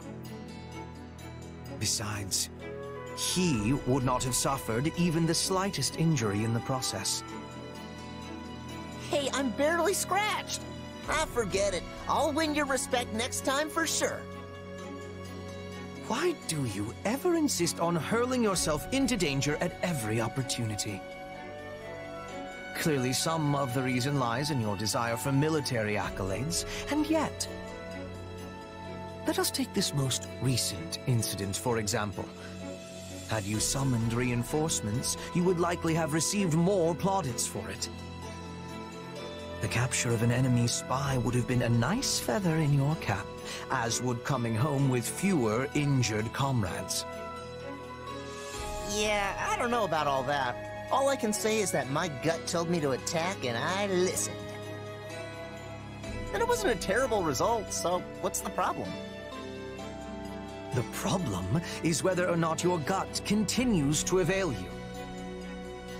If this instinct of yours is wrong even a single time, you will find a mound of dirt over your head. Don't talk like that, Hubert. I might be aggressive, but I'm not angling to end up dead. Your untimely demise would make trouble for me as well. Why, just think of the critical military manpower I would be sacrificing. Yet, at the same time, you and your gut mucking up carefully laid plans is cause for no less chagrin. Ah, you think too much, you know that? I mean, if you want to make a name for yourself on the battlefield, you kinda have to accept the risk of death. I made the choice to distinguish myself in war in spite of that. But hey, you know what? If you think I'm gonna kick the bucket, go ahead and work that into your plans.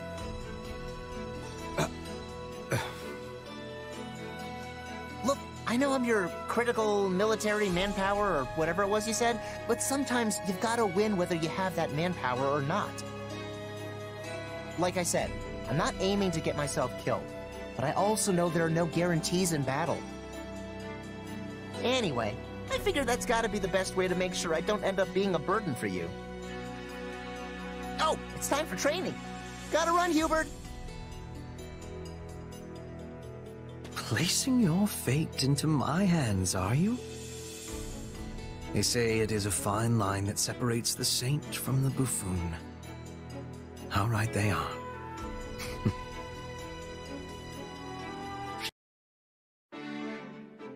Is something wrong, Ferdinand? You're staring quite intently at those plants while you water them. I was merely reflecting on something I saw long ago in Enbar. Oh? What would that be? In truth, it is nothing noteworthy. Back when I was a child, I saw a water nymph dancing and singing in a fountain along the main street. She was radiant, brilliant in the dewy light of the sun. But as an immature young lad, I grew embarrassed and ran away. Wait a minute. That sounds familiar. And you're sure of what you saw? A water nymph? Absolutely. Her song resonated within me. It was a bucolic tune sung by common folk around the capital. As I recall, she had not been wearing so much as a scrap of clothing. Anyway, once I finally mustered up the courage to return, the nymph had vanished. Such a tale hardly seems possible. What? That's the reason Ferdy ran away that day? No way. I've been wrong about him this whole time?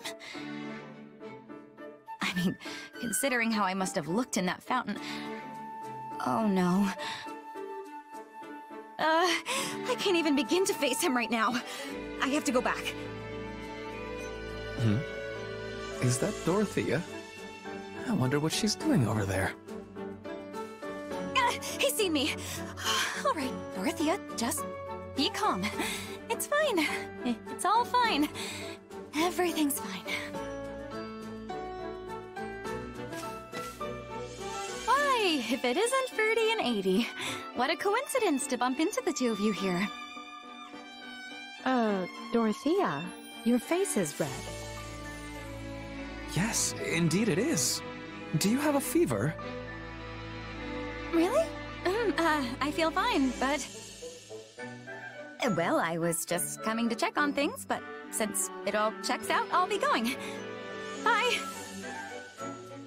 Wait, you could suddenly take a turn for the worse. So, I will escort you back. No, I'm fine. I'm not going far. Yet still too far to travel alone. If something were to happen to you, it would already be too late. Come now, take my arm. Or if it please you, I could carry you there. Enough! I am perfectly fine, so just mind your own business and stay away from me. No one appreciates obstinance, Ferdinand. Apologies. Although, given the intensity of her rebuff, I worry she may not have liked me to begin with. Have I committed some grave wrong against her? What should I do? What am I supposed to say to Ferdy? Oh, this is such a problem. All my animosity towards him has been due to a misunderstanding on my part. I really owe him a... Dorothea! Ferdy? What in the world? I shall not approach any closer. So pray, stand there and hear me out. My deepest apologies for what happened the other day. I fear I may have wounded you most grievously. As I am a fool who knows not how I upset you, you may freely laugh and jeer at my inadequacies. This some kind of lover's quarrel, maybe? You think he's cheating on her? Nah, couldn't be. But then again... Oh, for the love of... Ferdy! Please stop screaming our private business for all the world to hear! But you told me to stay away from you, and I must not disregard your wishes in the matter. I implore you to forgive me. I have no wish for our relationship to end in such a horrid manner. This is getting good. Can't say the lady looks too into it, though. True, but if two folks really and truly love each other, they can overcome anything. I forgive you, Ferdy! Now for the love of everything, stop shouting! Thank you for forgiving me, Dorothea. And thank you for hearing out my thoughts on the matter. Oh, I think everyone heard you out. I see. And you are still cross with me. Listen, Ferdy, you don't need to apologize. Does this mean you will never forgive me for as long as I live? Whatever am I to do? Just listen to me for a second. You don't have to apologize to me because I'm the one who should be apologizing to you. Oh? But why? I should not think you have any defects to speak of. I overheard you and Adi talking the other day.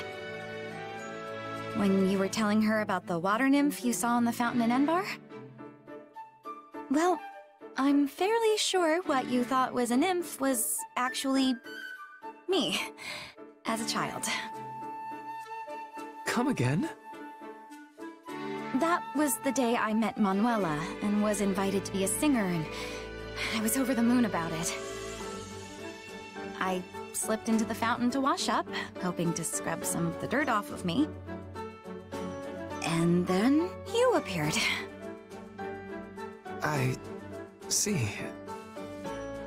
But if the beautiful water nymph was actually you, then that means...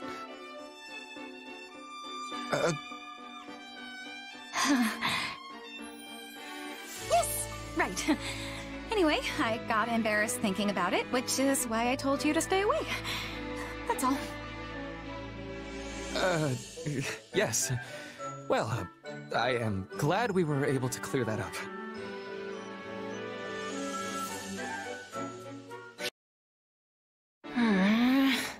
Sand, rain, river? Is he writing of the weather?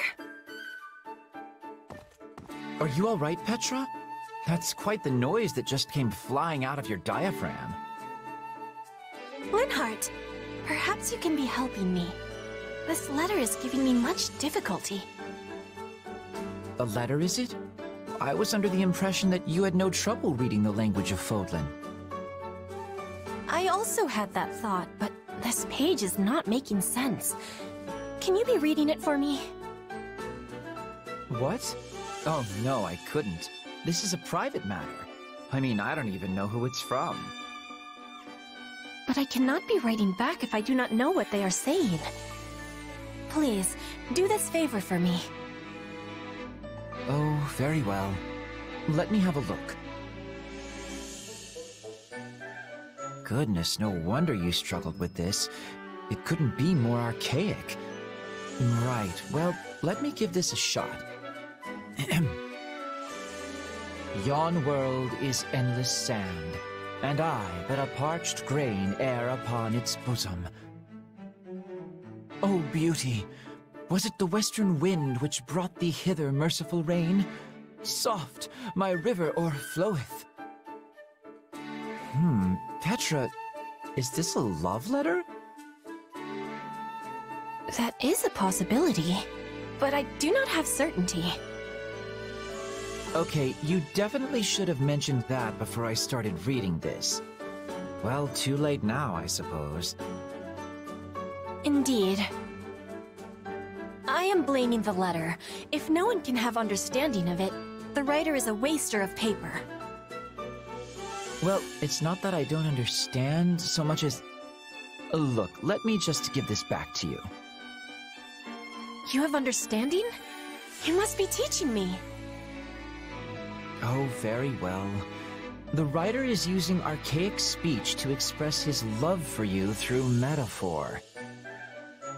So much so that I would say they have gone and spoiled the whole thing. So he has passion? I am pleased, although I have little knowledge of the letter's writer. Really? From what he's written here, it sounds as if he sees you every day. Also, the letter is absolutely rife with mistakes. Take this passage, for example. I think he mentioned the western wind in an effort to evoke Brigid, but it's actually the southern wind that brings rain. Besides which, the merciful rain is a gift from the goddess.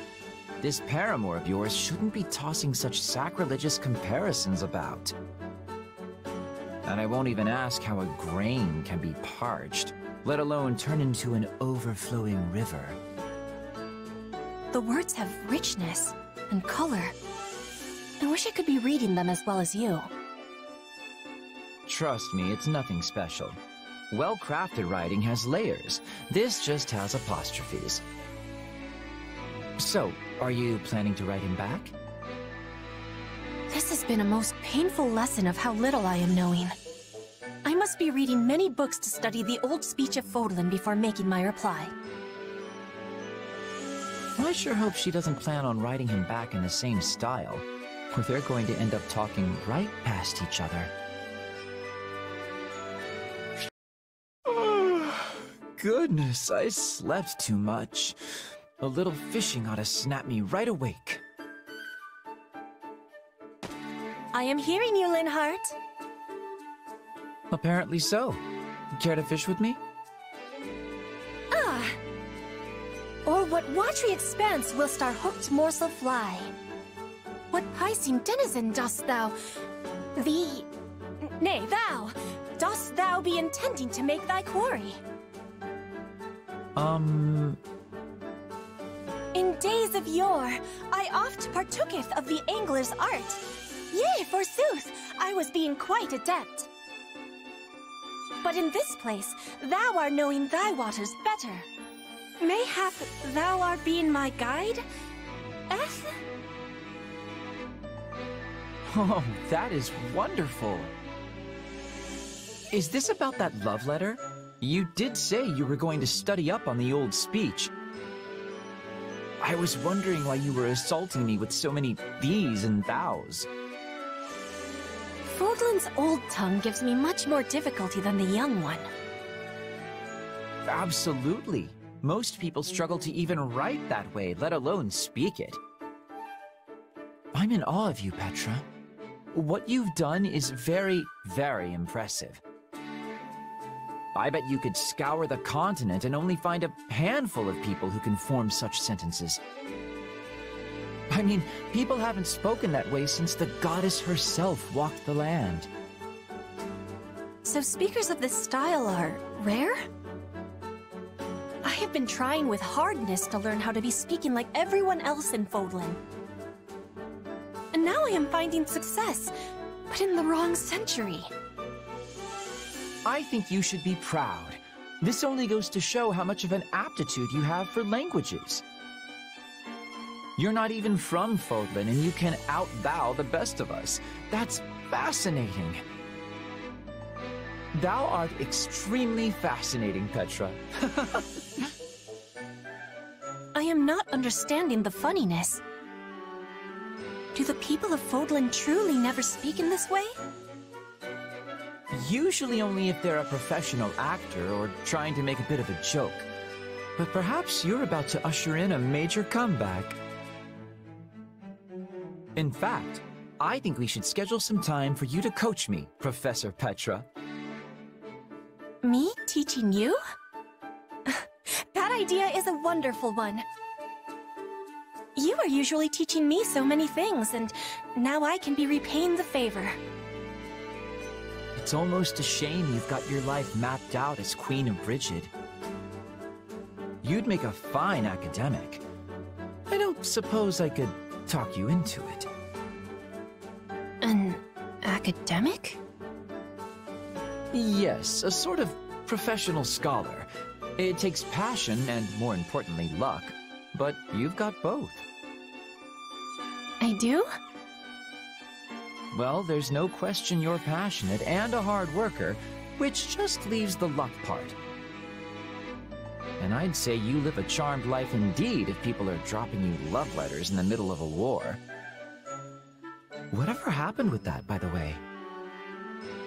I gave him my rejection and will never be seeing him again. What? Really? I'm dying to know more, but... Listen, just give the academia thing some thought, all right? You'd be perfect for it.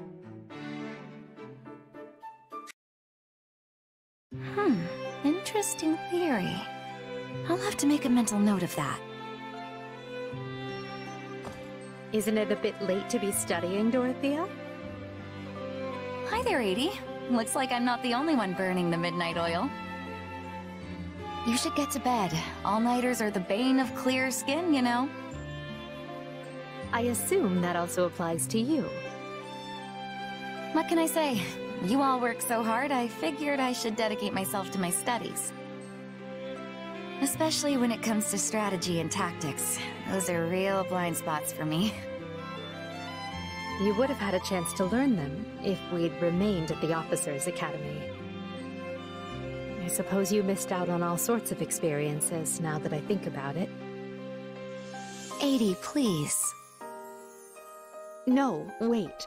My decision and my actions are partly to blame for robbing you of those opportunities.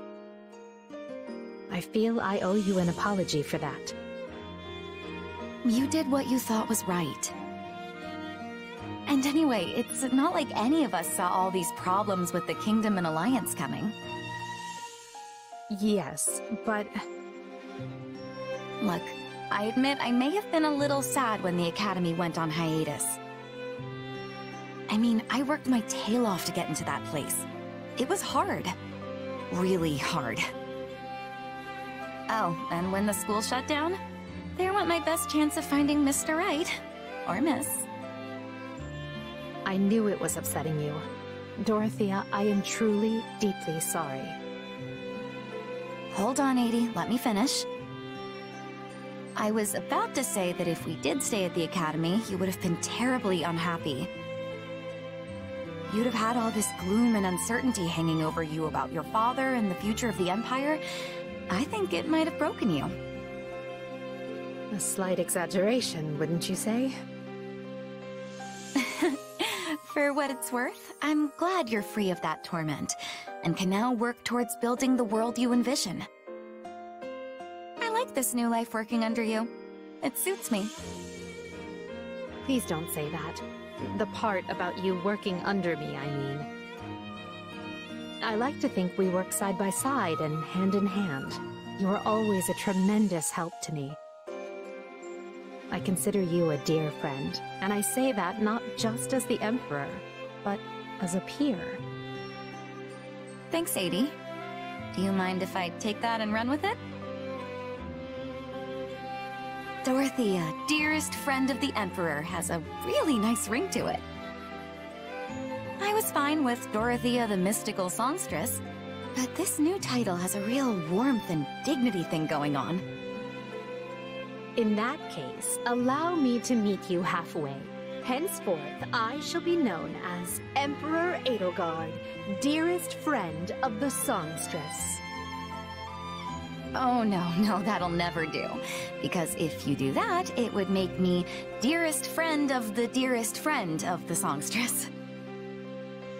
Well, we certainly can't have that. How about you just promise not to be a stranger,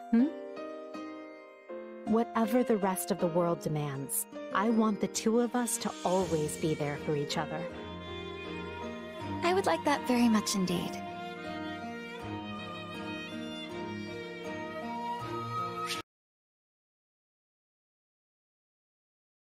Ah, Petra.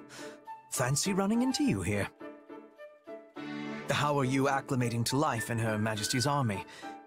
We are constantly traveling all across Fodlan, so I'm sure there is a lot to adjust to. I find myself being cold often, but the others have shown great kindness in telling me what to expect. I have no troubles. Marvelous. I want nothing more than for you to fit in and feel comfortable.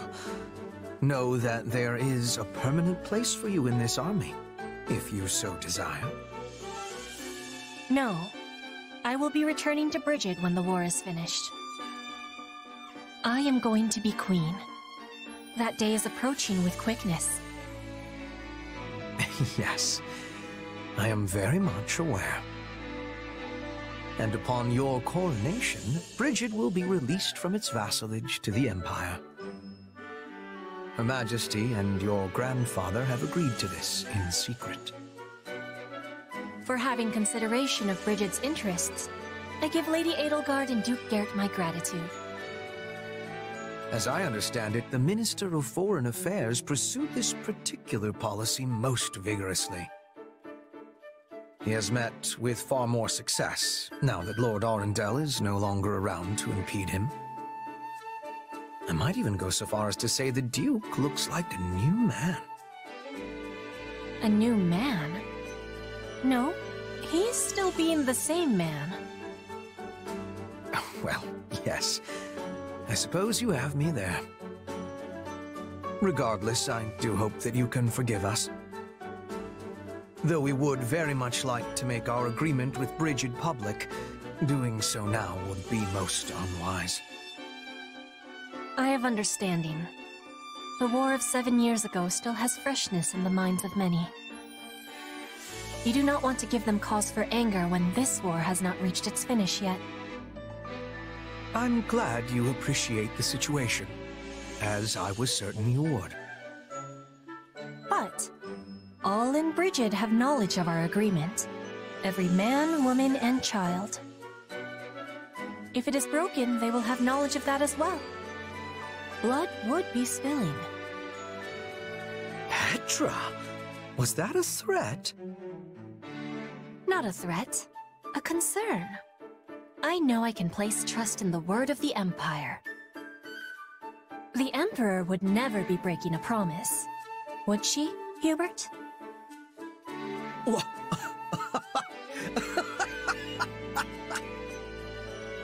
I beg your pardon, Queen Petra.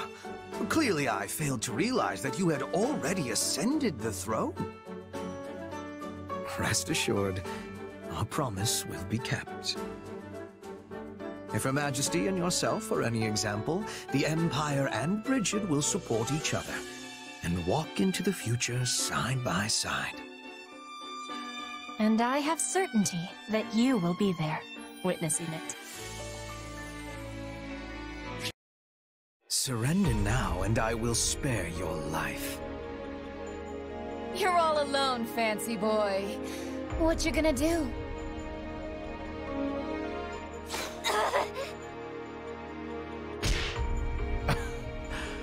Oh, you are positively brutal. She seemed to be reaching for a weapon. It is better to have safety than sorrow. Also, she would not have told you any information of usefulness. You have knowledge of this. As she is now nothing more than a corpse, I cannot be certain of anything. However, I must admit she appeared to be going for her blade. You have my gratitude. There is no need for thanks. I have awareness that you could have been dealing with that assassin yourself. Perhaps. Still, I must say I have never hidden atop a tree just in case I needed to put an arrow into someone's back. I must try it sometime. I imagine such tactics are part and parcel for a woman of Brigid, though I am a touch surprised a queen would resort to them. Why does it give you surprise? It is the tactic of most cleverness. You can attack with safety and with clear shots at the enemy's vitals. Or are you thinking that a queen should not be like her people? Oh no, not in the slightest. In fact, I can think of no wiser strategy than for a queen to position herself somewhere safe. Fodlan's history is littered with foolish rulers who have gleefully ridden off to their own deaths. All in the name of the ludicrous, contemptible concept they call chivalry. Chivalry? Ah, yes, that is the code for the knights. There are no knights of Brigid. We have agreement that they are without sense. But in Fodlan, I have been reading many books about chivalry. It is a code without point, yet it is followed by many. I do not have understanding of the reasoning. Well, knightly deeds make for good tales, and tales have a way of stretching very easily. Over time, it is likely that people let go of the fact while happily embracing the fiction. Perhaps Fodlan once enjoyed an era of peace just long enough for that fantasy to take root. Interesting. It is peace we are wishing for, but also peace that is making us weak. I am not wanting my land of home to be weak, but I am wanting it to have peace. The meaning of this is that chivalry may be coming to Brigid one day. Despite my grumbling, it is not a system completely without use. For example, it serves well enough for keeping otherwise unruly warriors under control. Still, one advantage cannot make up for a host of failings. At the end of the day, it is a poor belief system at best. I will be keeping your words in my mind, as I attempt to create an era of peace. Yes, be gone with the tired old ways and usher in a new age for all. That is what we are fighting for.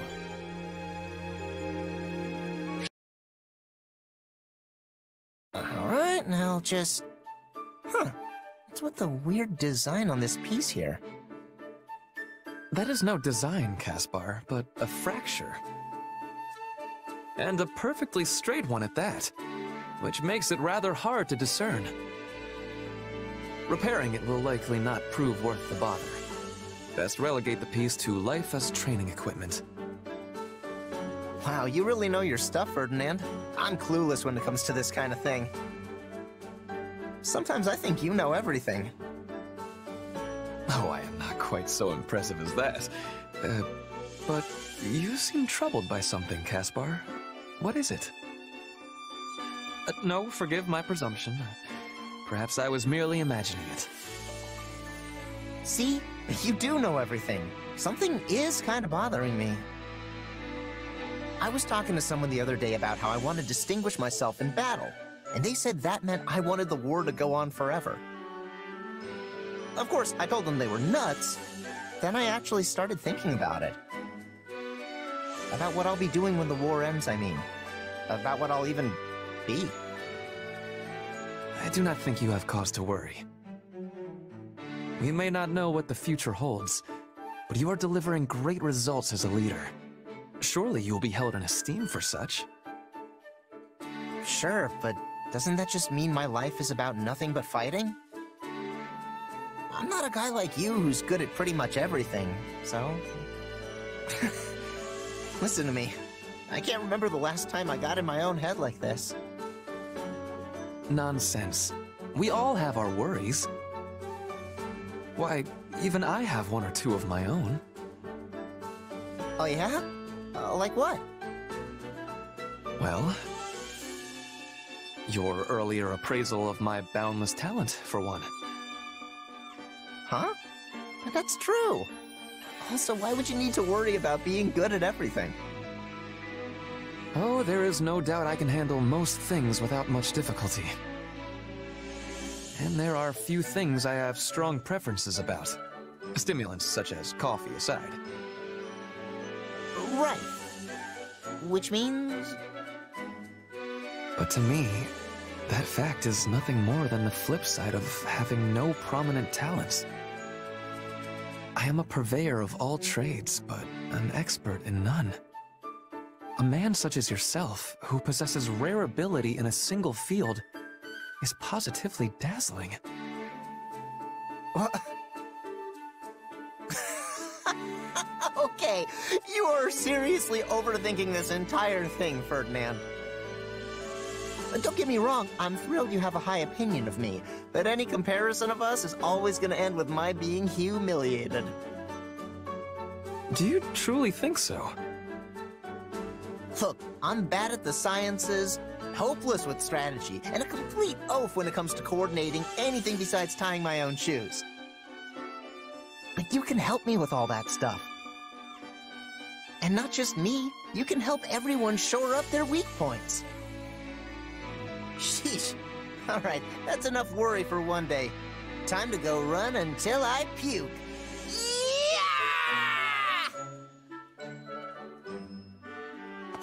Caspar, wait! And he has gone. Still, I suppose the man makes an intriguing point.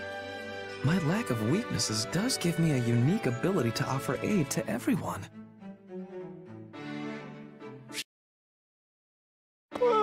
I'm tired.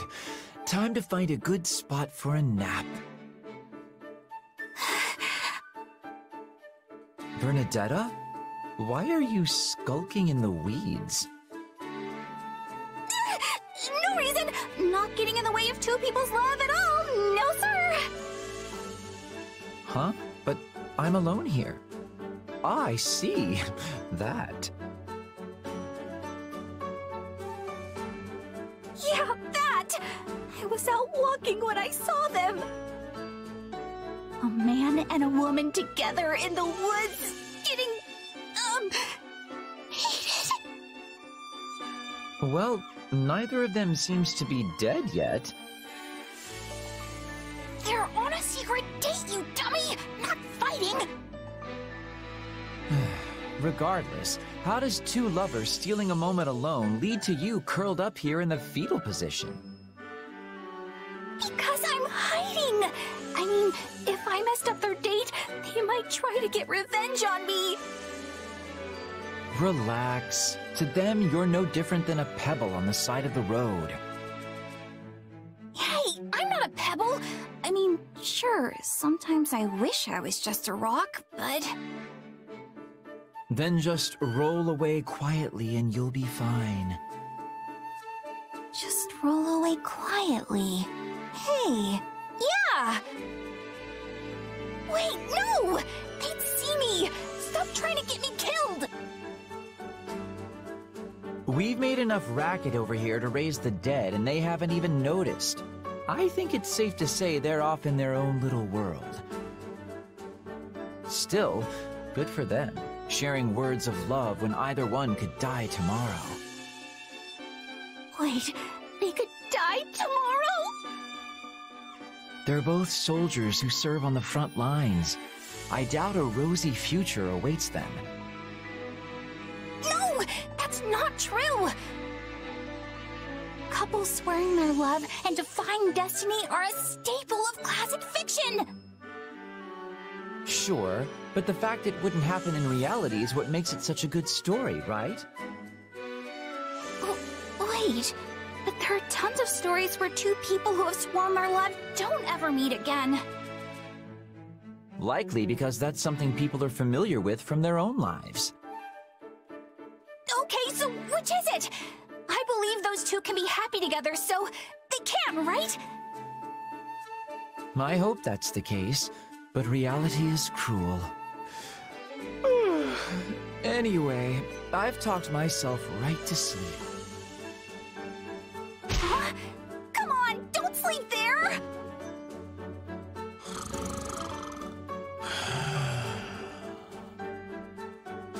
Uh-oh. Guess I'd better try that turn into a pebble and roll away quietly plan.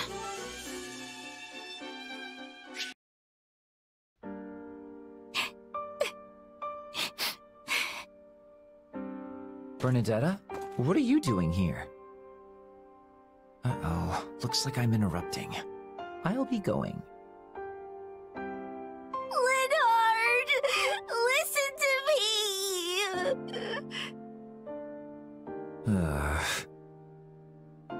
Remember the two people we saw out on a date here? Well, the guy died. Sadly, that sort of thing does happen. Another tragic love story for the books, I suppose. I really believed they'd live happily ever after, and I can't take it ending like this. It's so awful. Perhaps so, but this is the result of the Empire choosing war. But I thought the power of their love for each other would see them through, safe and sound. You expect too much from love. Yes, there are instances where emotion allows the body to go beyond the bounds of what should be possible, but the effects are quite minor. It's certainly not going to bring the dead back to life. I know that, Linhardt. I just think it's sad. I mean, don't you think it's sad? If pushed, yes, I would consider that to be sad. What is wrong with you? I didn't even know the man's name. Also, plenty of our enemies die, so why are we only sad for allies? Because they're, you know, our allies? I wouldn't want you to die, of course. That would make me quite sad. And I don't want to see you die either, Linhardt. I'd cry even more if you died. Just the thought of it makes me...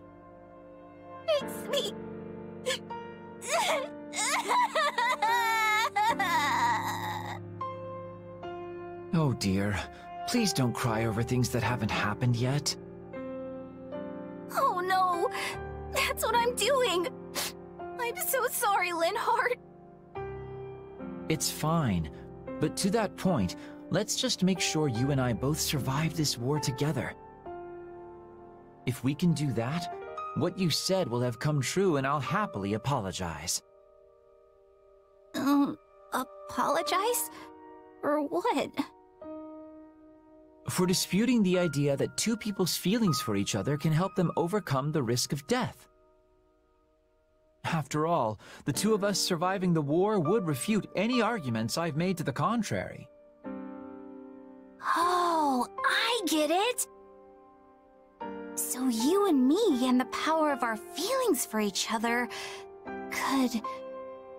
wait, our what now? All of this earnest conversation has me exhausted. Time for some sleep.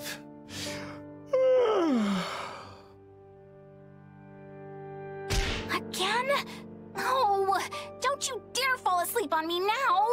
If you do that, I'm leaving you here!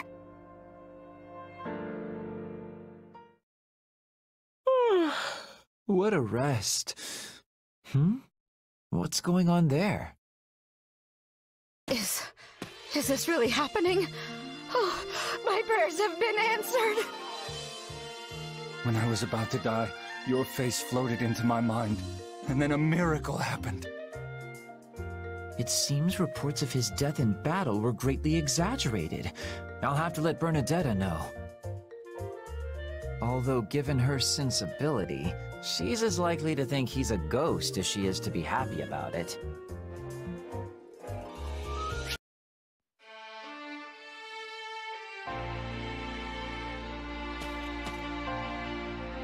Lady Edelgard? I'm sorry, Petra. Am I interrupting? It is okay. I will soon be finishing. I am offering prayers to the spirits, so they will be guiding us to victory in battle. Is this how you pray in Brigid? In Fodlan, we usually save such things for a chapel. Yes. In Brigid, we are offering our prayers to the forests, the mountains, the skies, anywhere the spirits are dwelling. In Fodlan, the people are offering their prayers to the goddess. In this, we are differing.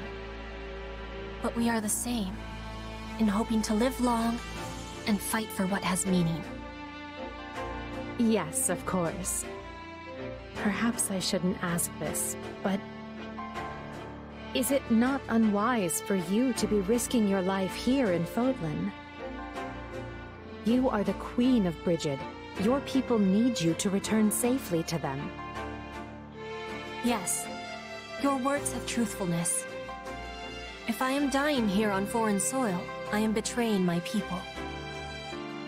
You gave me your promise to be releasing Brigid from its vassal relationship to the Empire. And if I die, your promise will be dying with me. Yes, I suppose it would. If you died, I would have to renegotiate our terms with your successor. That wouldn't be an issue if she were as capable and reasonable as you. But would she be? And for the record, Petra, I don't want you to die. You are a dear friend. Your words give me great happiness. But I am still content to be risking my life here in Fodlan. As we get closer to cornering our enemies, there's no telling what kind of foul tricks they'll employ. Are you certain you don't wish to walk away from this? It could easily go awry after all. I am knowing the danger, but I have done my deciding. I will not be turning my tail and running, while you are standing and fighting. I'm grateful, but unlike you, I cannot back down from this fight. This war is one of my own making. And I am choosing to share it. If we lose, then we will lose. But I will not be having regrets. I will be fighting with you until the end of bitterness. That is the prayer I was offering. Well, I'll do my best to avoid a bitter end. Regardless, you have my thanks, Petra.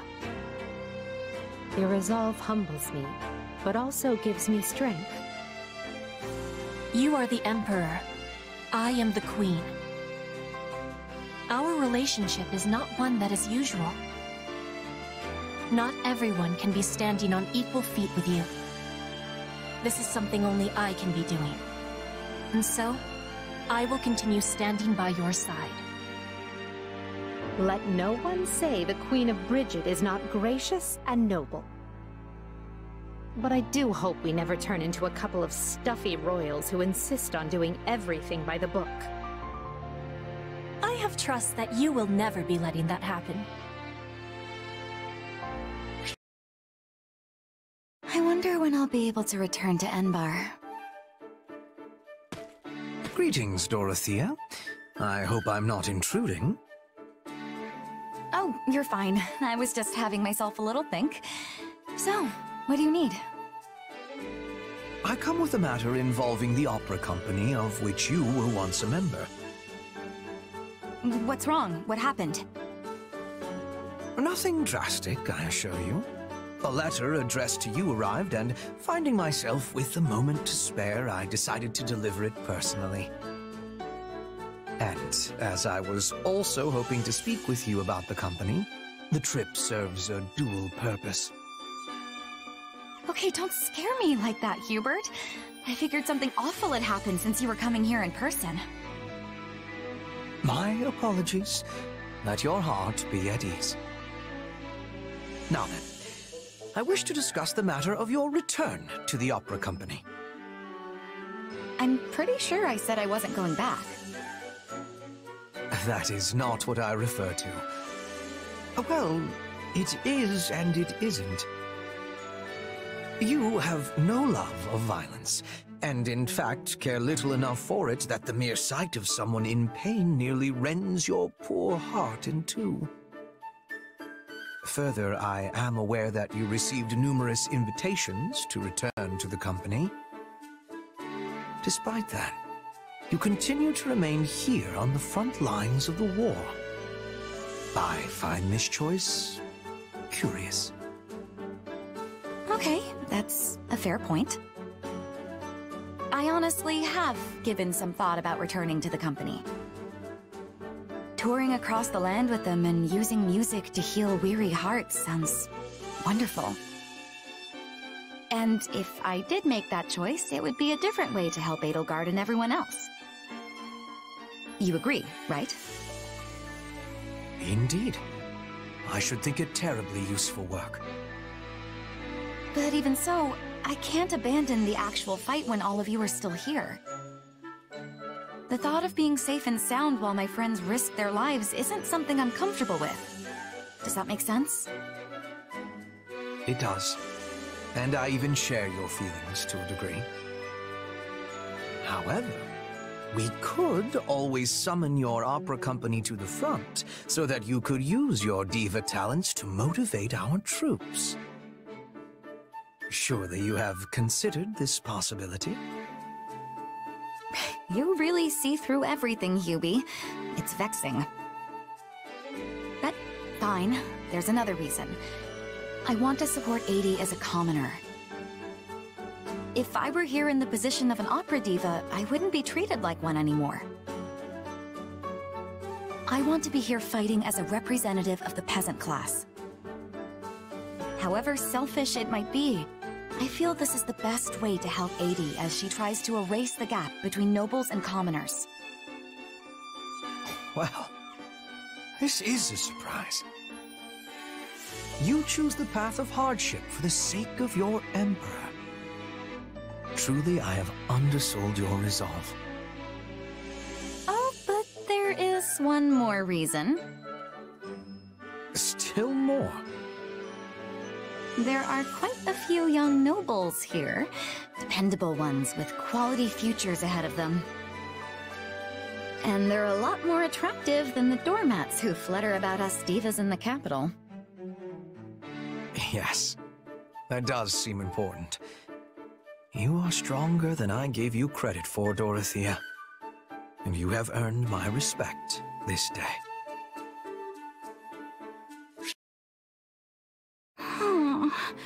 Well, Bernie, you were nothing but trouble for everybody, yet again.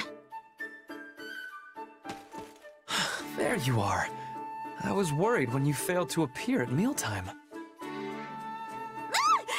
I'm fine. All quiet here.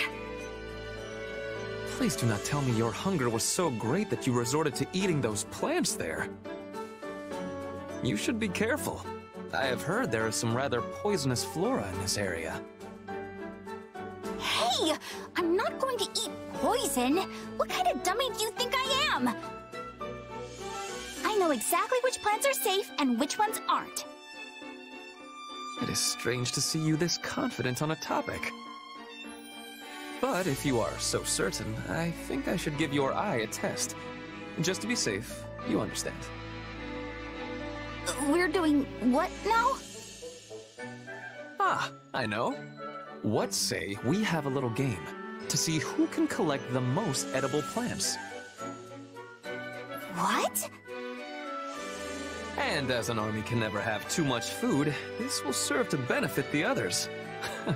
What a splendid idea. Oh, why me? Okay, so this one would cause stomach aches, and that one would be really bitter. I think? Oh, I don't know. I've only ever seen it in books. But hey, I'm sure it's fine. I'll also take this one, and this one, and this one. Oh, and that one over. Wait, is that Ferdinand? Such luster, such size, such a gorgeous crimson. Yes, this looks like a scrumptious leaf indeed. And there are bulbs under this tree. Rich white bulbs with the luster of a precious pearl.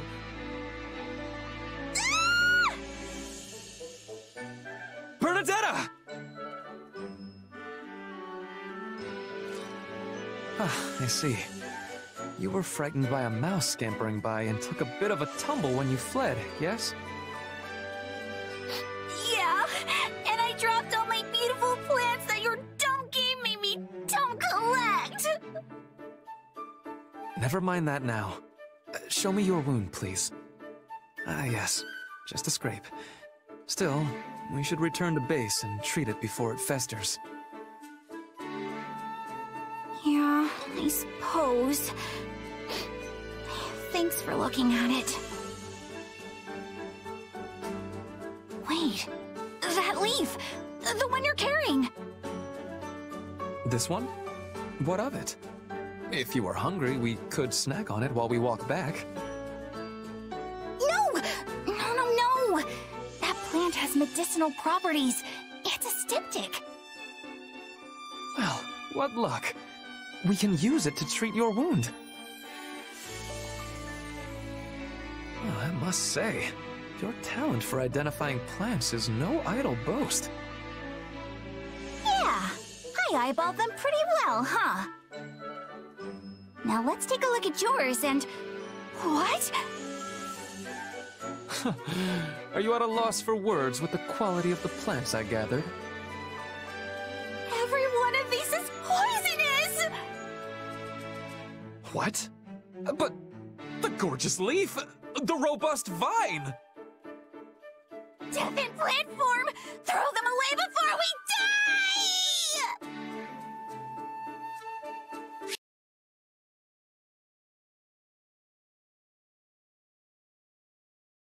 Linhardt, come on, this is no time to be snoozing. Really, Caspar? It's not even midday yet. We're well into midday, Linhardt.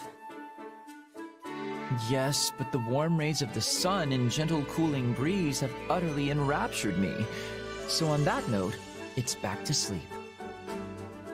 I'm gonna rip that blanket right off you. Now get up, because I found something amazing! How many times in my life have I heard that from you, only to find the truth considerably less engaging? Okay, first of all, not true. And second of all, this is way more amazing than all those other times. I wonder. But very well. Astound me. Look! Someone took down that gigantic bear! I'd rather not look, thank you. I have little interest in witnessing blood and gore so early in the day.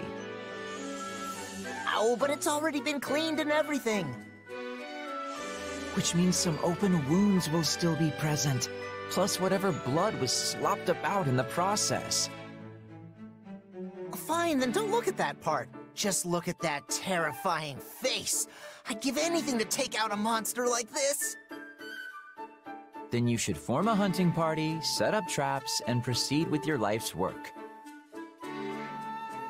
No, I don't want to hunt it. I want to take it down. Barehanded bear handling, you know? I understand your fixation, but in all of Fodlan... Only my father could pull it off. Is that what you're gonna say? Hey, I'm not gonna be content being in his shadow forever. Rousing words, yet I seem to remember Count Burgleys was still in the academy when he brought down a bear and emerged unscathed. You're already older than he was then. Don't care, it's not too late. I'm gonna beat a bear, then I'm gonna get armor made that's just like my old man's. You said the same when we were young, then decided to drag me along for the ride. You took me through hill and dale in search of one, which made an absolute mess of my clothes and hair. And I had to treat your wounds every time you hurt yourself, though I did become quite adept at healing magic as a result. So, win-win, right? Plus, you helped me, which I very much appreciate. I suppose we'll call it a good thing and leave it at that. But perhaps a moratorium should be declared on such behavior for the time being? Yes, I think that would be best. Sorry, what now? Our focus should be on our enemies, not a bear. For this reason, I think it's best for you to put your dream on hold until the war is over. When peace reigns anew and we live in a world far better suited for free napping, I hope you can see your dream realized. Yeah, I guess that makes sense. Oh, and when that day does come, I will be happy to accompany you again. But for now, let's just focus on what is in front of us. Put the bear brawl on hold. Got it. And hey, once I survive this war and get stronger, that bear'll be a pushover. That's not... Actually, yes. I suppose the possibility of that isn't zero. Let's survive this war so all of our wildest bear dreams can come true one day.